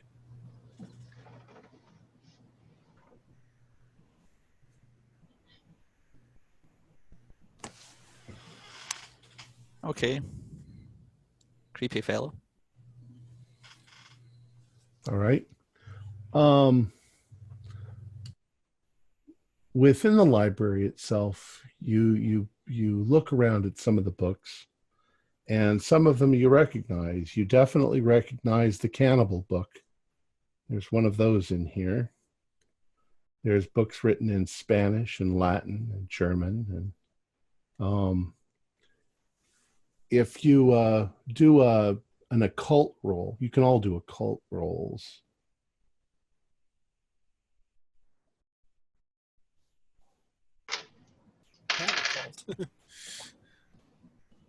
Pass. Professor Hisney, you notice a couple of volumes that you have probably heard of before, things that have to do with witches, like I don't have any words written down, but like the Maleficarum and the Grand Grimoire and things like that. The Witch Hammer, things like that. They're rare books associated with dark magic and things like that. Is there a copy Quite a of collection. Diavolo? What's that? Is there a copy of? The Mansion del Diavolo? Yeah, there it is. Hey, all right. I heard that was a good book. And Corvus, what is it? The Narratio de Tilius Corvus.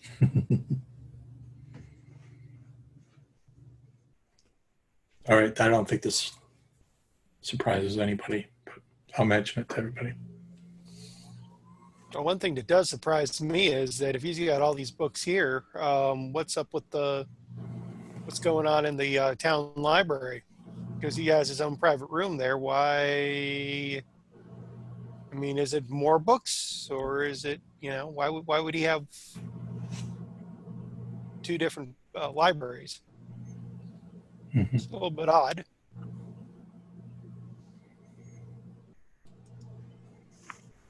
But then again, if this is set up to make people think people are up here, maybe the downtown library is backed up.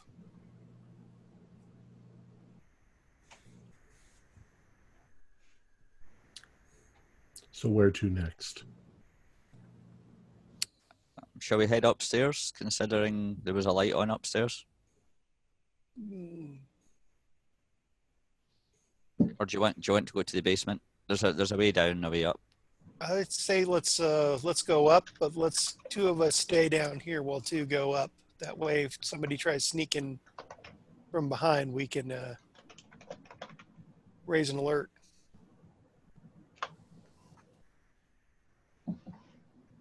Well, I'm happy to go up. All right. So Sam is heading up. Who else is going with him? Want somebody. Don't be scared. I'm not leaving Sam's side. I'll stick down here. All right. So Haston and Harlow are staying downstairs. Sure. And Hisney why is it at this point in the game that I realize that Hisney, Haston, and Harlow all start with H. Jeez, I should start paying attention more. It's like the Three Stooges. All right, so Hisney and Steele start heading upstairs, and you can see quite distinctly that the carpeting on the stairs themselves is worn, that the dust is brushed to the side, that somebody's been going up and down the stairs. You see evidence both of the cross heel and of David. When you get to the top of the stairs, there is a distinction that you notice. David's footprints, if you will, seem to have come from across, just right across from where the top of the stairs is. Probably the room that has the tree that goes up to the balcony. The other set of footprints continues on down the hall and heads probably, if this is the second floor, probably to a bedroom. Before we go any further, I want to kind of motion to the Haston and Harlow maybe to kind of make their way halfway up the stairs at least, so that we can kind of communicate if we're going to carry on exploring this level. Sounds like a good idea. Sure. So, yeah, okay. Shall we, Hisney, shall we go around and get the room on the far side at the top of the map? Yeah, can I just clarify something, Tom? The footprints of Lane coming from the guest room, did they pretty much come out of the guest room and go downstairs then? Correct. So in other words, okay, so the other set is, they don't intermingle. Okay. Well, there's also evidence that the cross-shaped ones do go to that balcony, but David's don't go towards the master bedroom. Yeah, okay, that's what I thought. Sure, yeah, well, let's check out the... Just work our way around. We'll do the room at the top, Tom. Okay. It's almost completely empty. There's a few pieces of furniture covered in sheets. It's very dusty. There are also doors, by the way, at the end of the hall that go out onto the main balcony out in the front of the house. Okay. Maybe check the guest room next, because we realise that that's probably where David came in, and check that. Okay. That looks like it's exactly what happened. That the French doors are not closed. That David must have climbed up the tree, climbed onto the balcony, and then made his way into the house this direction. There's very little in this guest room, like the other one. Hisney, what do you think? We go back past the top guest room, we go out onto the balcony and try and get a view in. Oh no, that's a door into the master bedroom that way. I'm just thinking, if there is somebody about with the light going on earlier, try to surprise him a little bit, if there's anybody around here. Mm-hmm. Does that sound okay? Is your light still on? Maybe we could do better without the light on, if we're trying to sneak up on them. Yeah, good idea, because we'll have moonlight anyway once we get out onto the balcony. So we head around the top again, Tom, put the torch off and along the balcony. Okay. And where are you heading? Towards the master bedroom. Okay. So you head over towards the master bedroom. Do a spot hidden for me before you get there. Both of us are just... Yeah, I'll let you both do it.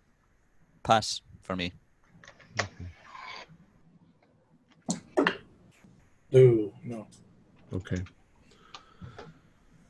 So Sam, as you're walking towards the master bedroom, there's a railing The railing looks down on the entryway down below.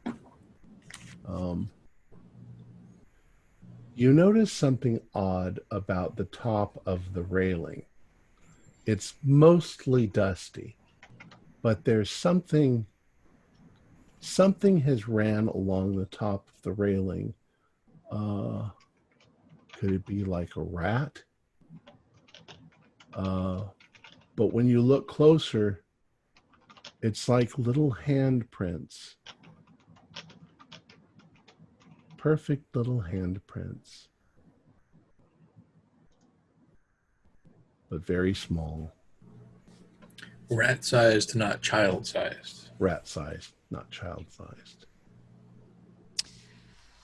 I whisper to Hisney, don't want to creep you out, but check this. Success. I did not want to see that. Do you remember that thing in the shop? I remember that thing in the chat.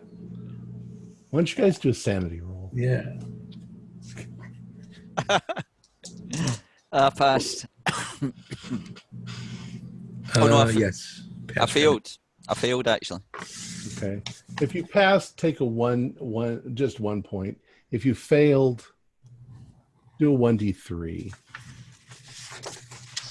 Because the creep level up here has gotten really, really creepy. Okay, that's really creeped me out. I got a 3. Okay. Yeah, it's really creeped you out. You got a strong desire to get the fuck out of this house. I'm imagining Professor Hisney's following along behind Mr. Steele, and he's got his gun out and his hands shaking like.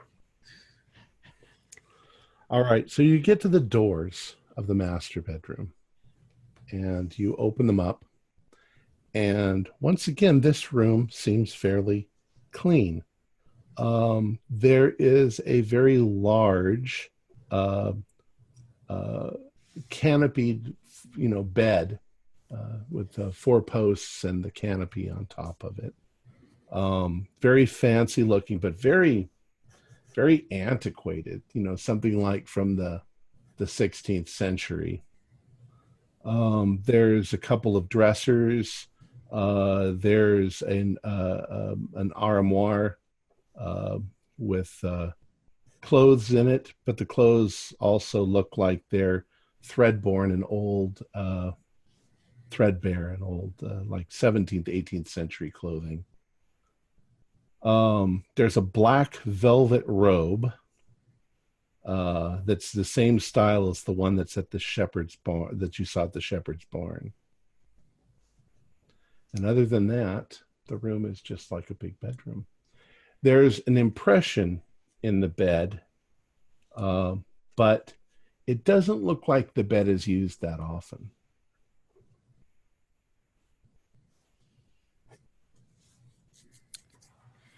Is there any more paintings on the wall?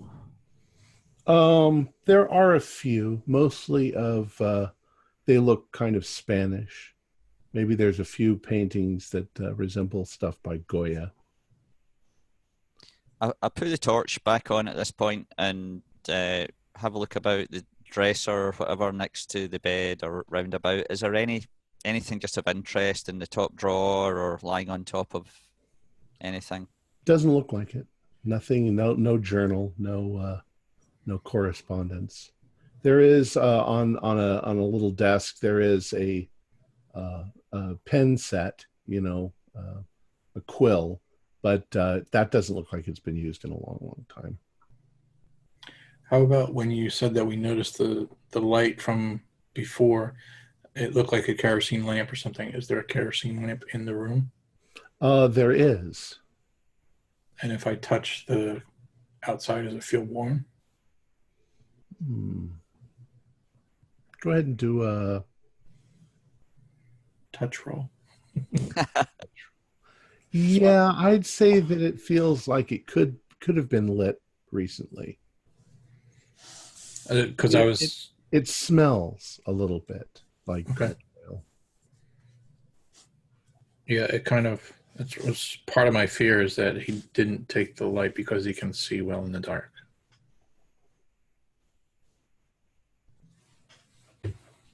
Sam, has this kind of shiver as he's thinking about these little hand-stroke footprints on the balcony, and looks under the bed with the torch with his pistol out.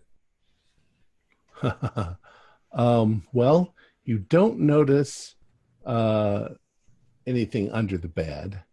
However, you do find places around the room where you think you can see those little footprints.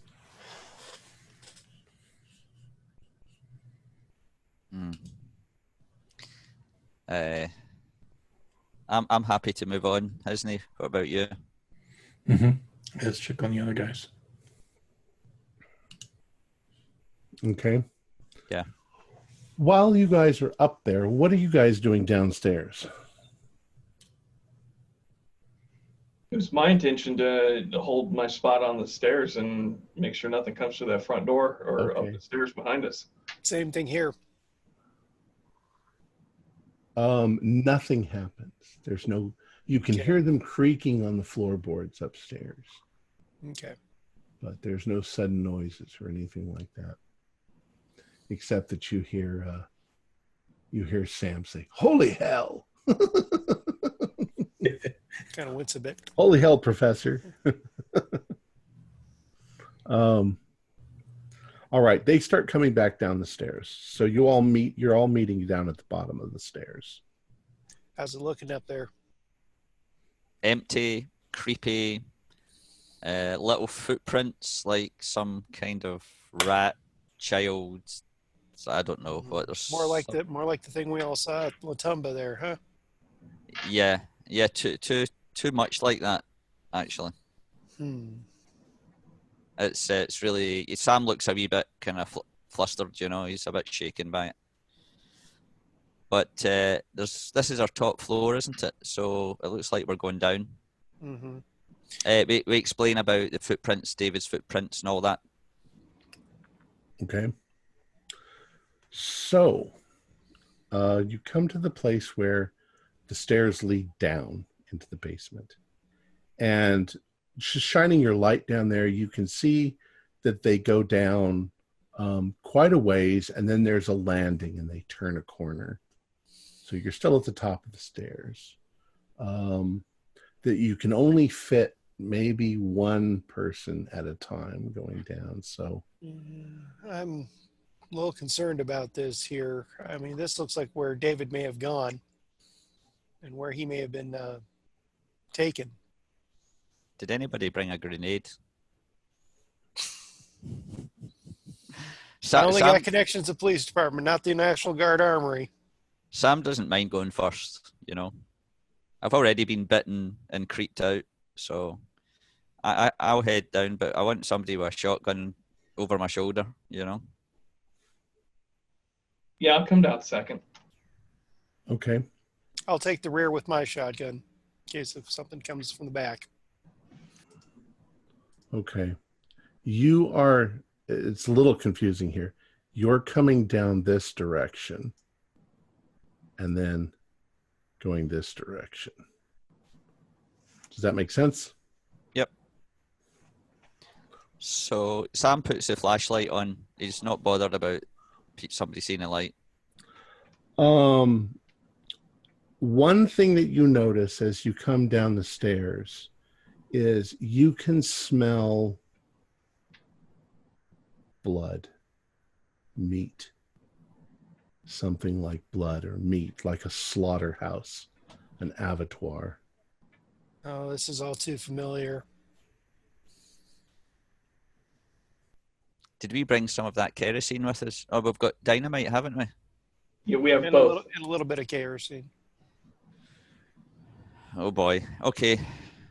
I just look at the guys in the eyes and say, let's proceed. Carefully. All right. So when you get to the bottom of the landing, you're here.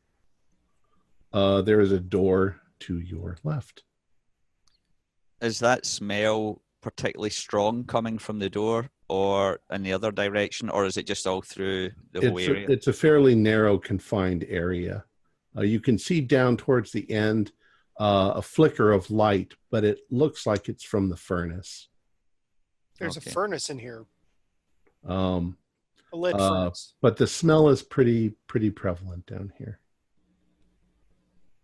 Okay, I just say to the guys, are you ready? I'm gonna push this door open. Okay. So sorry, Tom, I want to just kind of push the door open if I can, but not just walk right into the room. Do you want to kind of check it? Okay. Move in.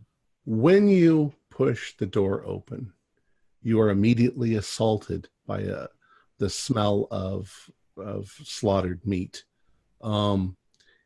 Looking into the room, there are hooks hung from the ceiling with, at first you're not sure what they are, but they're about the size of, like a big man's shoe. They're bumpy and they're pink and they're hanging from these hooks. And then you realize that they are cows' tongues. And they are hanging from these hooks. Cows' tongues. Yeah, maybe 30 or 40 of them. Do you remember the mutilations stories? Yeah. Mm-hmm. Why the tongues? I mean, yeah, granted, tongues you can eat them, but I mean, when you got a lot of other good meat, if not better meat on the cow, why just the tongue? Or is it convenient? The room itself has, of course, blood splatters on the floor, and there's a table in there that looks like it might be used for cutting up meat. The smell is pretty nauseating. Actually, do a Constitution roll, all of you. Close the door. Close the door.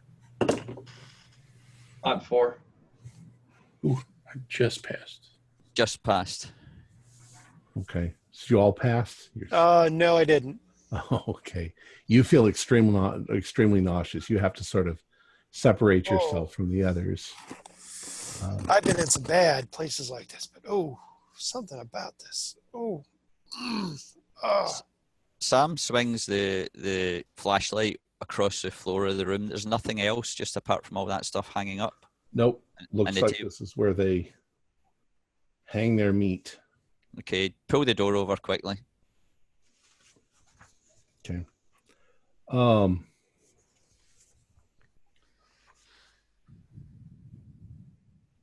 Okay, there's another door just next to the stair there, guys.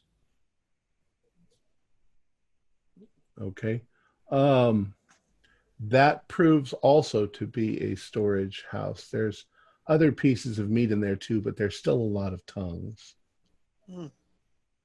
What is this all about? I'm just curious about the whole tongue thing. Why the tongue specifically? When they were mutilating those cows, they were taking the tongues and the genitals. Is that what it was? Yep, it was, according to the article. Just wait till we get to that room. But why these specific pieces? That's the thing that's baffling me. And why is there a furnace on when this place doesn't even look lived in? And why is there a furnace in here to begin with? This place looks like it hasn't been used for over 100 years to have a furnace in here. Is it actually running? Yeah, look at the light. It looks like it's fairly low, but it's running. Gas furnace? No. Coal? Maybe wood. Wood, okay. It's probably one of the newest things here in the house. Why? But it looks pretty old. It's an old cast iron looking thing. Yeah, still one of the newest things in the house. Should we just check out the other doors then, guys? The one in the south wall and then the north wall. Carefully. Mm-hmm. I would like you to do a. We'll make it a spot hidden. No, better like a listen roll. Pass. Fail. All right. Fail. If you pass, as you are entering this area, you are pretty sure that you hear something from over here. You guys are here. Oh. something past the furnace. Something's moving past the furnace. Put our flashlight over there. Well, I put my flashlight over that way and train my gun on wherever the noise is coming from. Okay. As soon as you shine your light over here, there is suddenly sort of a scrambling noise, and two men come around the corner. They have black hair and green eyes, and they are, for lack of better terms, they're almost feral looking. They're bare feet, their clothing is torn, their fingernails are long and unclean, and they growl. And you can see their facial features are deformed. They're a lot more like the Rottweilers. Their teeth they have canines, and they immediately just spring at you viciously. Shoot. Shoot.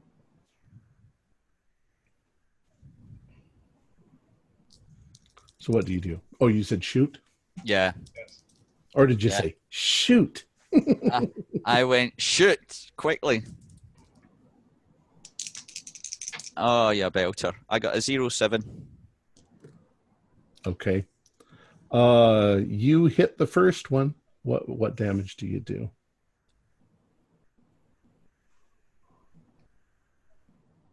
That was rubbish. 1 point of damage. Okay. You just nick him. Hold on. Did you say you got an 07? Yes, I did. Yeah. That's an impale, I believe. Is it a crit? Yeah. Okay. Yeah, So you it's actually an impale. damage. So that's max damage plus that 1 point. All right. 11 points in. Okay. That was a bit better. You blow its whole shoulder and arm off. It's still coming, but well, it's not coming much. It's seriously injured. The other one is coming though. And, Die, you rabid scum. Yeah, I'll shoot at the other one then. Okay.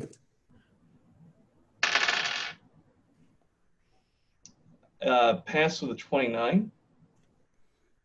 Okay. How far away would you say it is? Is it 10 yards now or less? Or more? Yeah, it's not 10 yards. It's more like 10 feet.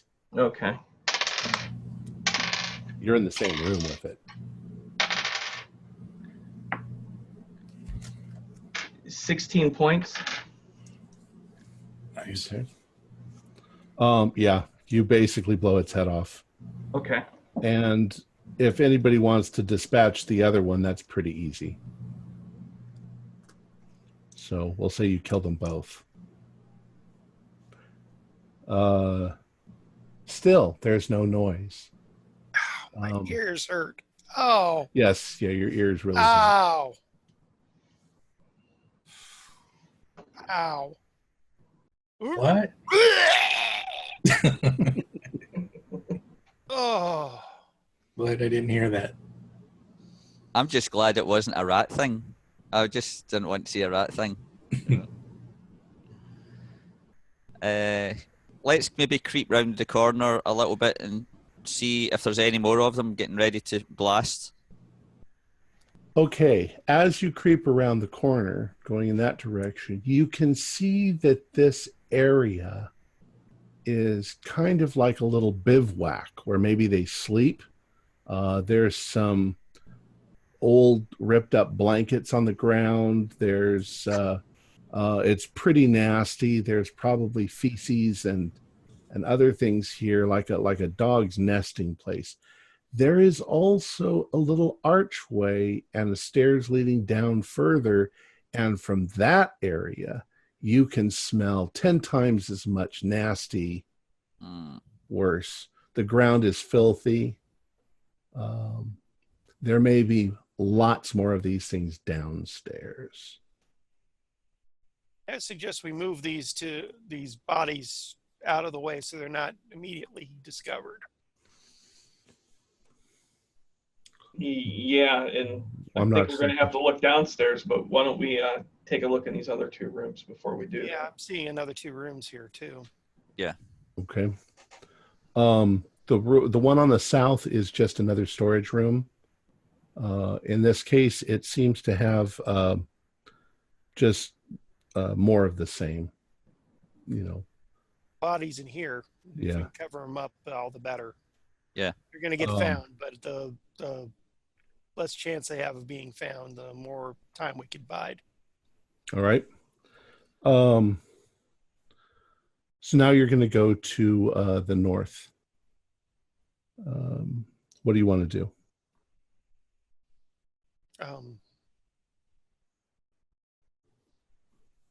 You've got two different doors you can go through. The filthy door or the not so filthy door. Not so filthy? Well, the one near the furnace is not filthy. Yep. All right. When you open that door, you're quite taken aback as the door opens. This room seems to be clean, spotlessly so. It's a laboratory of some sort. This is there familiar. are various chemicals being in beakers and things that are being manufactured or put together. There are instruments here and there. Some of these things look very modern, just about as modern as they could be. And standing on the other end of the room is the man in the portrait, Bernardo de Diaz. And he turns to you and he says, "But gentlemen, who are you? Why have you come here?" He says, I don't have guests very often. It's quite an honor to have you here." And he has a very strong Spanish accent. And he says, "I suppose you're trying to figure out what all this is about. And I would like you to all do a POW roll."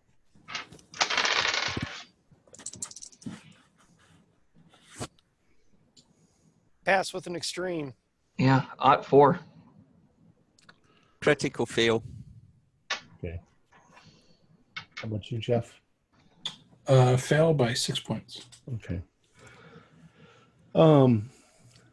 Sam, you're listening to the sound of Bernardo de Diaz's voice, and it's lyrical and it's refined and it's mesmerizing. In fact, you can't stop listening to his voice as he talks on and on. You find that you can't move, that you are completely hypnotized. And the same goes for you also, Dr. Hisney. The other two, you feel this sort of wave of not quite euphoria, but you feel like you want to listen to what he's saying, and at the same time, there's something very wrong here. You can also notice that as he is speaking to you, his hands are doing things like this. Leveling the shotgun to him and say, "Hold it right there and stop what you're doing." Okay. As you say that, as you do that, there is an ear-piercing screech that comes from somewhere else in the room, and a flash of shiny blackness leaps through the air and lands right on your face. Okay. And Dr. Haston, what you see leaping out of the darkness and landing on Dr. Harlow's face is this.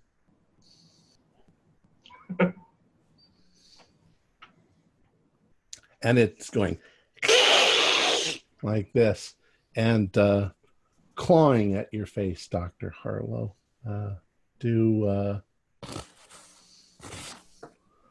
2 points of damage. Ah, Shoot it, Haston. No, I had my gun trained on what's his nuts over there. So I'm pulling the trigger on him and screaming at Sam to get the monkey. You've noticed that Sam's gun's just hanging at his side and he's standing. All right. Go ahead and roll for trying to hit the Diaz. That is an OT 4 again. Okay. I only had one shell left in because I did not reload, though. You hit Bernardo de Diaz right in the middle, and it tears up his clothing. And he sort of falls back against the counter. But in the next moment, you see him looking down at the wound, and he brings his hand up and sort of does this. And you can see on his ring finger is a big ruby on the ring. And as he does that, the wound disappears. The rips and tears to his clothes don't disappear, but the wounds do. And he's like, good try. And then he just once again starts doing this. Once again, do a power roll for me. me too, or am I too? You're preoccupied with Okay. screaming monkey on your face. I only made the power roll by 3. I'm not sure what you needed me to do. I got 47 out of 50. Okay, you made it. You know that he's trying to cast some sort of spell on you. Okay. Dr. Harlow. Yes. I'm sorry. The other two can now do a power roll again because somebody just fired off a gun. Oh. Nope. Fail. Okay. You guys are like, it's like music in here. All right, Dr. Harlow, what are you going to do with this thing on your face? Try to rip the monkey off or monkey thing off and toss it at Diaz. Okay. Do a brawl. I hope it's okay. We're going a little over. Fail miserably. Okay. It once again tries to clamp down its little teeth on you. Ah! And if it succeeds, it does. Where is it? Oh, okay. Just does one dent down, 1 point of damage, but it hurts. Yeah, I'm not looking too good. This thing's mauling my face up badly. Dr. Haston. Okay. You just witnessed him below half. kill himself. Yeah, yeah, I'll try to grab this thing off of Harlow's face and pull it off of him. Okay. Do a grapple or a brawl.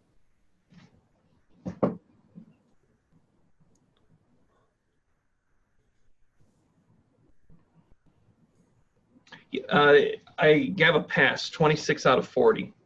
Okay. So you grab a hold of the thing and you manage to pull it off. And as you do, what tribe are you from?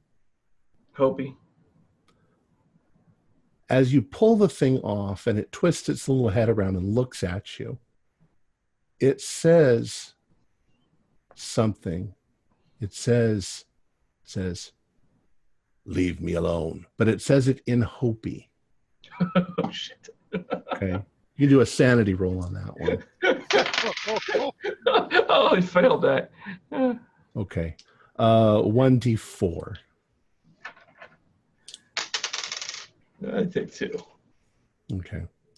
Why don't the two of you who are mesmerized go ahead and do another power roll? See if you can do something.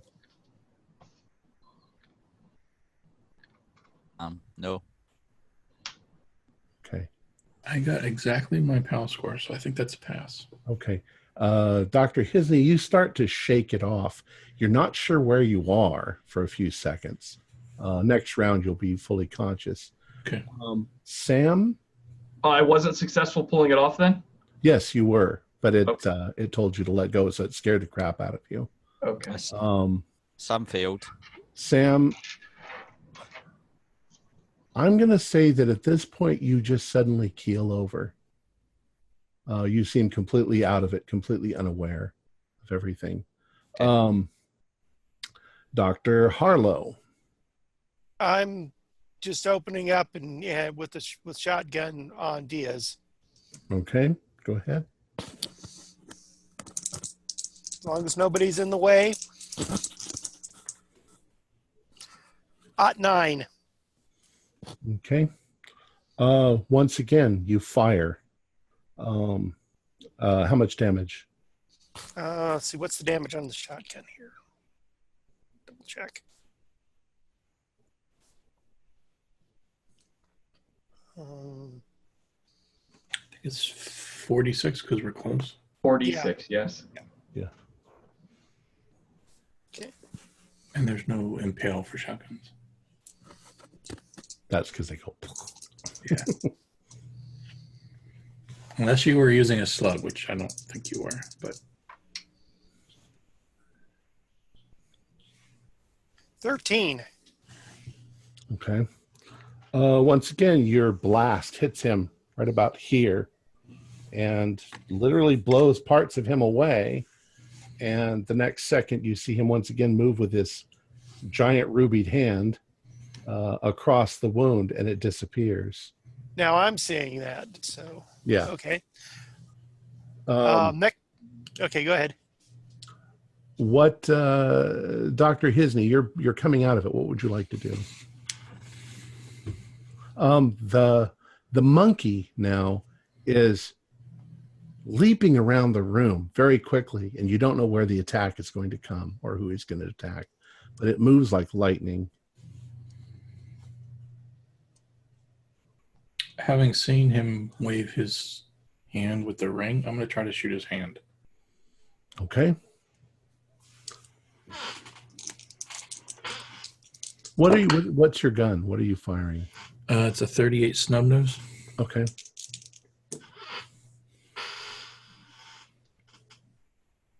It's a 37, which is a pass, unless you want me to do a penalty roll because it's a small target. Do a luck roll.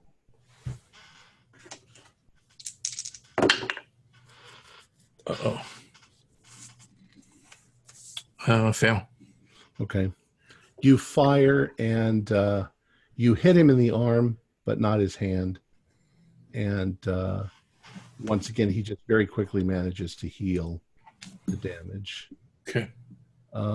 Who's next? I'm going to skip you, Sam, because you're kind of unconscious at the moment.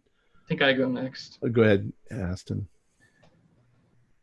Is there equipment between he and I? Not directly between you, but to either side.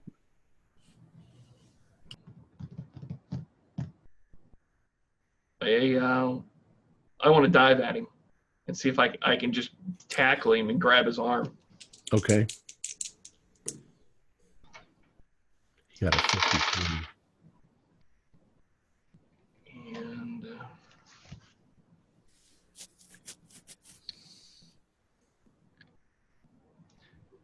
I could spend 2 points and get a success at a 40. Would that be Jeff, worthwhile? are you allowed to use luck on an attack? Technically, no. Oh, okay. Well then I got a 42 and I failed. Okay. But you came close. Okay. You're literally right next to him.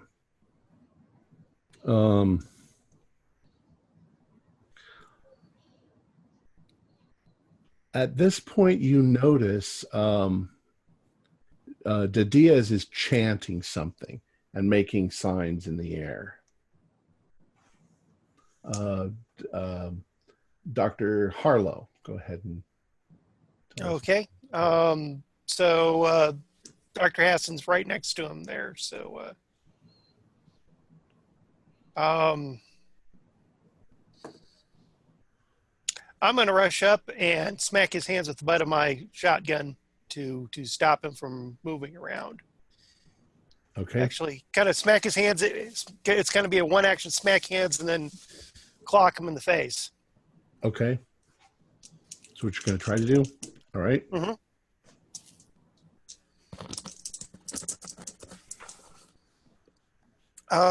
Standard pass. Okay. He got a 35. So he actually is kind of protecting the ring. So you hit him, but it's kind of like hitting rock. He's pretty tough. Right. He moves his hand before you can hit the ring. The little monkey thing leaps onto Sam's back and looks like it's going to bury its fangs in the back of his neck. You guys see that. Sam, you don't do anything.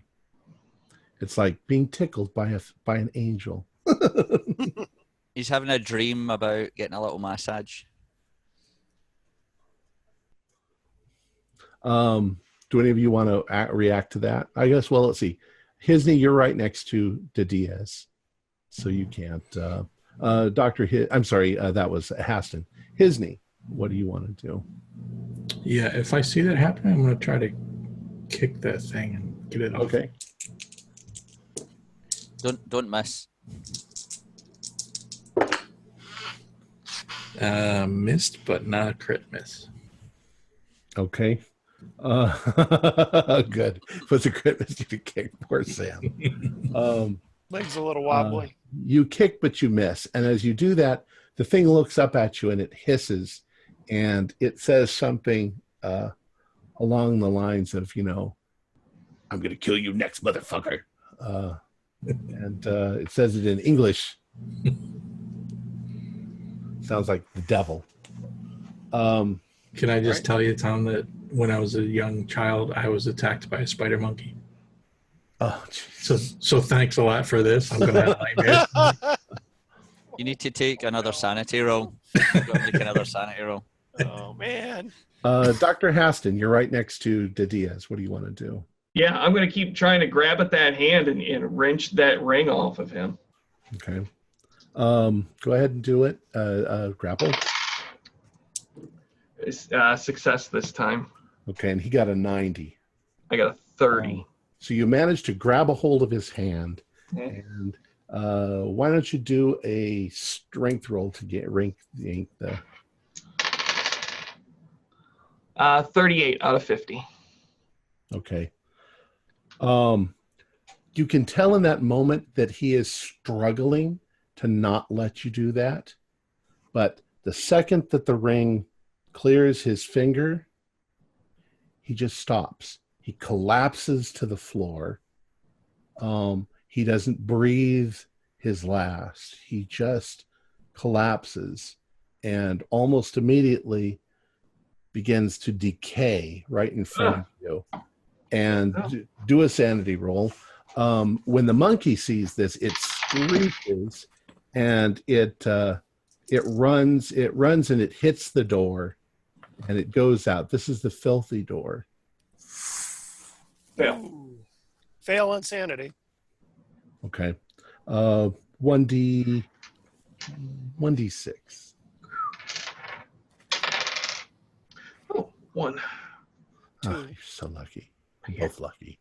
Yeah, that could have gone back because I already took a couple when we got down here. All right. You can hear the monkey outside screeching, and you're almost dead sure it's running for that stairs going down. But Diaz is dead, and the ruby is there in your hand. I'm going to throw the ruby in my pocket and see what's going on with Sam. I'm worried about Sam. Okay. Sam, you immediately come to. You don't know why you're lying on the floor face down. But What happened, guys? What happened? I pulled the ring off. I pulled the ring off his Vampire finger. monkey thing. Let me go ahead and epilogue this at this point. You start to hear noise coming from down below. It's not quite the epilogue, but you hear noise coming from down below.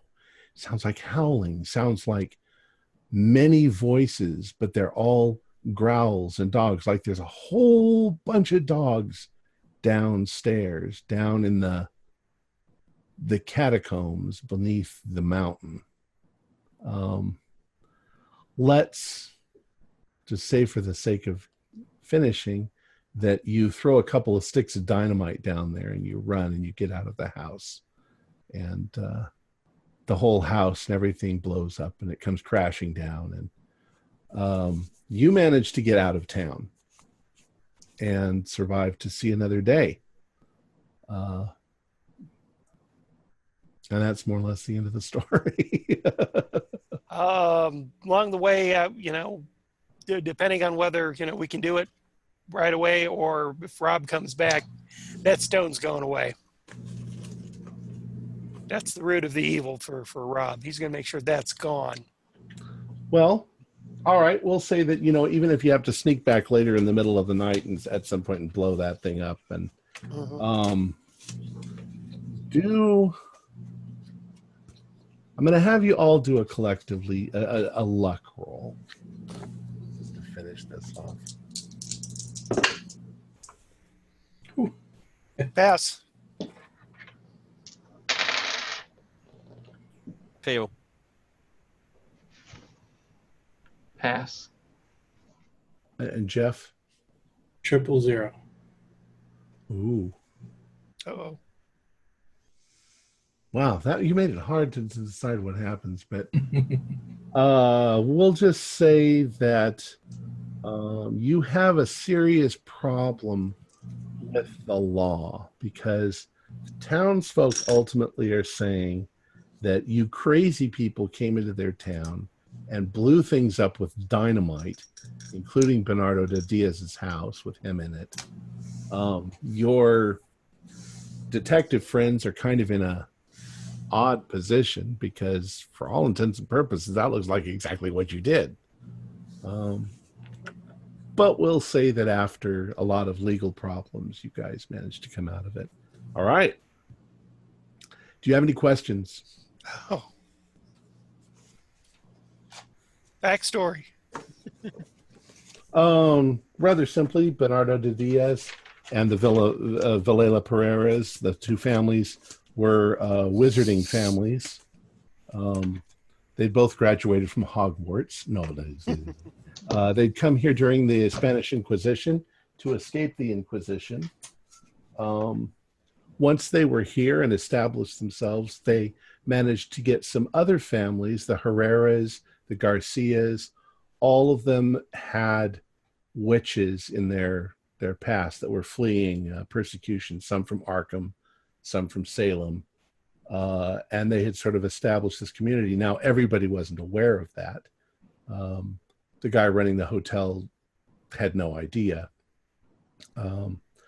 De Diaz had 100 years ago made a deal with the Catholic priest to basically, you take care of your people and you stay out of our business. Otherwise, we'll kill you all. And so they've always, now not this particular priest, but priests in the past have just basically not meddled. They were basically offering up child sacrifice to Yog-Sothoth, and they did it for magical influence. And over the years, it had deformed them because of their sort of proximity to Yog-Sothoth and things like that. Most of the rest of it is just sort of flavor.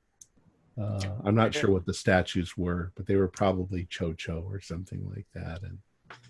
And they were transforming kind of into dog-like creatures. Underneath the mountain was catacombs that just had maybe 300 of these creatures. And they had gotten, I guess they had gotten out of hand, because normally there were a few and they'd grown in number. And that's why the cattle were being slaughtered in larger and larger and larger numbers to feed them, more or less. And they only liked privates and tongues? I guess that's what the thing said, that they were just being mutilated.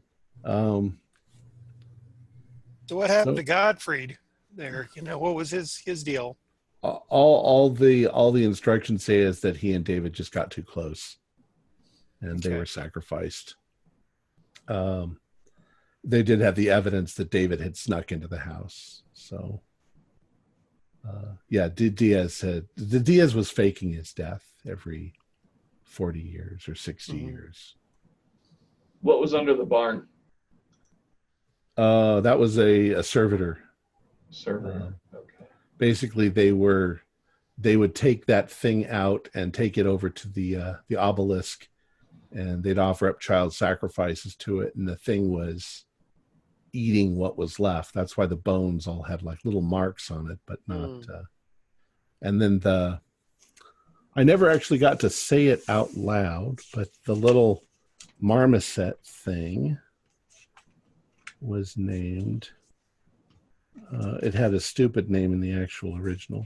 Sorry, I don't mean to offend who wrote it, but Greedy Gut is just a silly name for a demonic entity.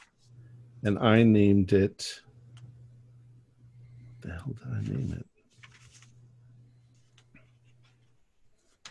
it? Bernardo. I named it.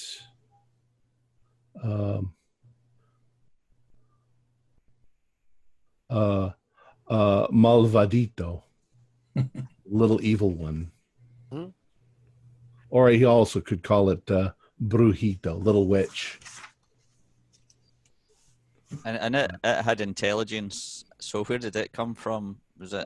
It's akin to Brown Jenkins, the rat thing. It's just it took a different form. In this case, it was a marmoset thing. All right. So let me finish it up. Our players included Ken Trench, Jeff Wilkins, Ford Fitch, and Fred Carter, with yours truly as a keeper of the secrets. We have a couple new patrons. One of our own players, David Gaskin, has pledged $5 a month. And one of our listeners, Max Loudermilch, has pledged $10 a month. Thank you so much, David and Max. Thanks, guys. If you would like to become a patron, our Patreon account, visit our Patreon account. Just $1 or $2 a month will help us a lot. Like, share, and subscribe to our channel, and punch that bell icon for updates on our latest episodes. And leave us some comments. We love hearing from you. This is Tom Rayleigh, together with all the members of our gaming club, inviting you to journey with us once again into the darkness for another adventure into the universe of H.P. Lovecraft and the Call of Cthulhu role-playing game. Until next time, good luck and good gaming.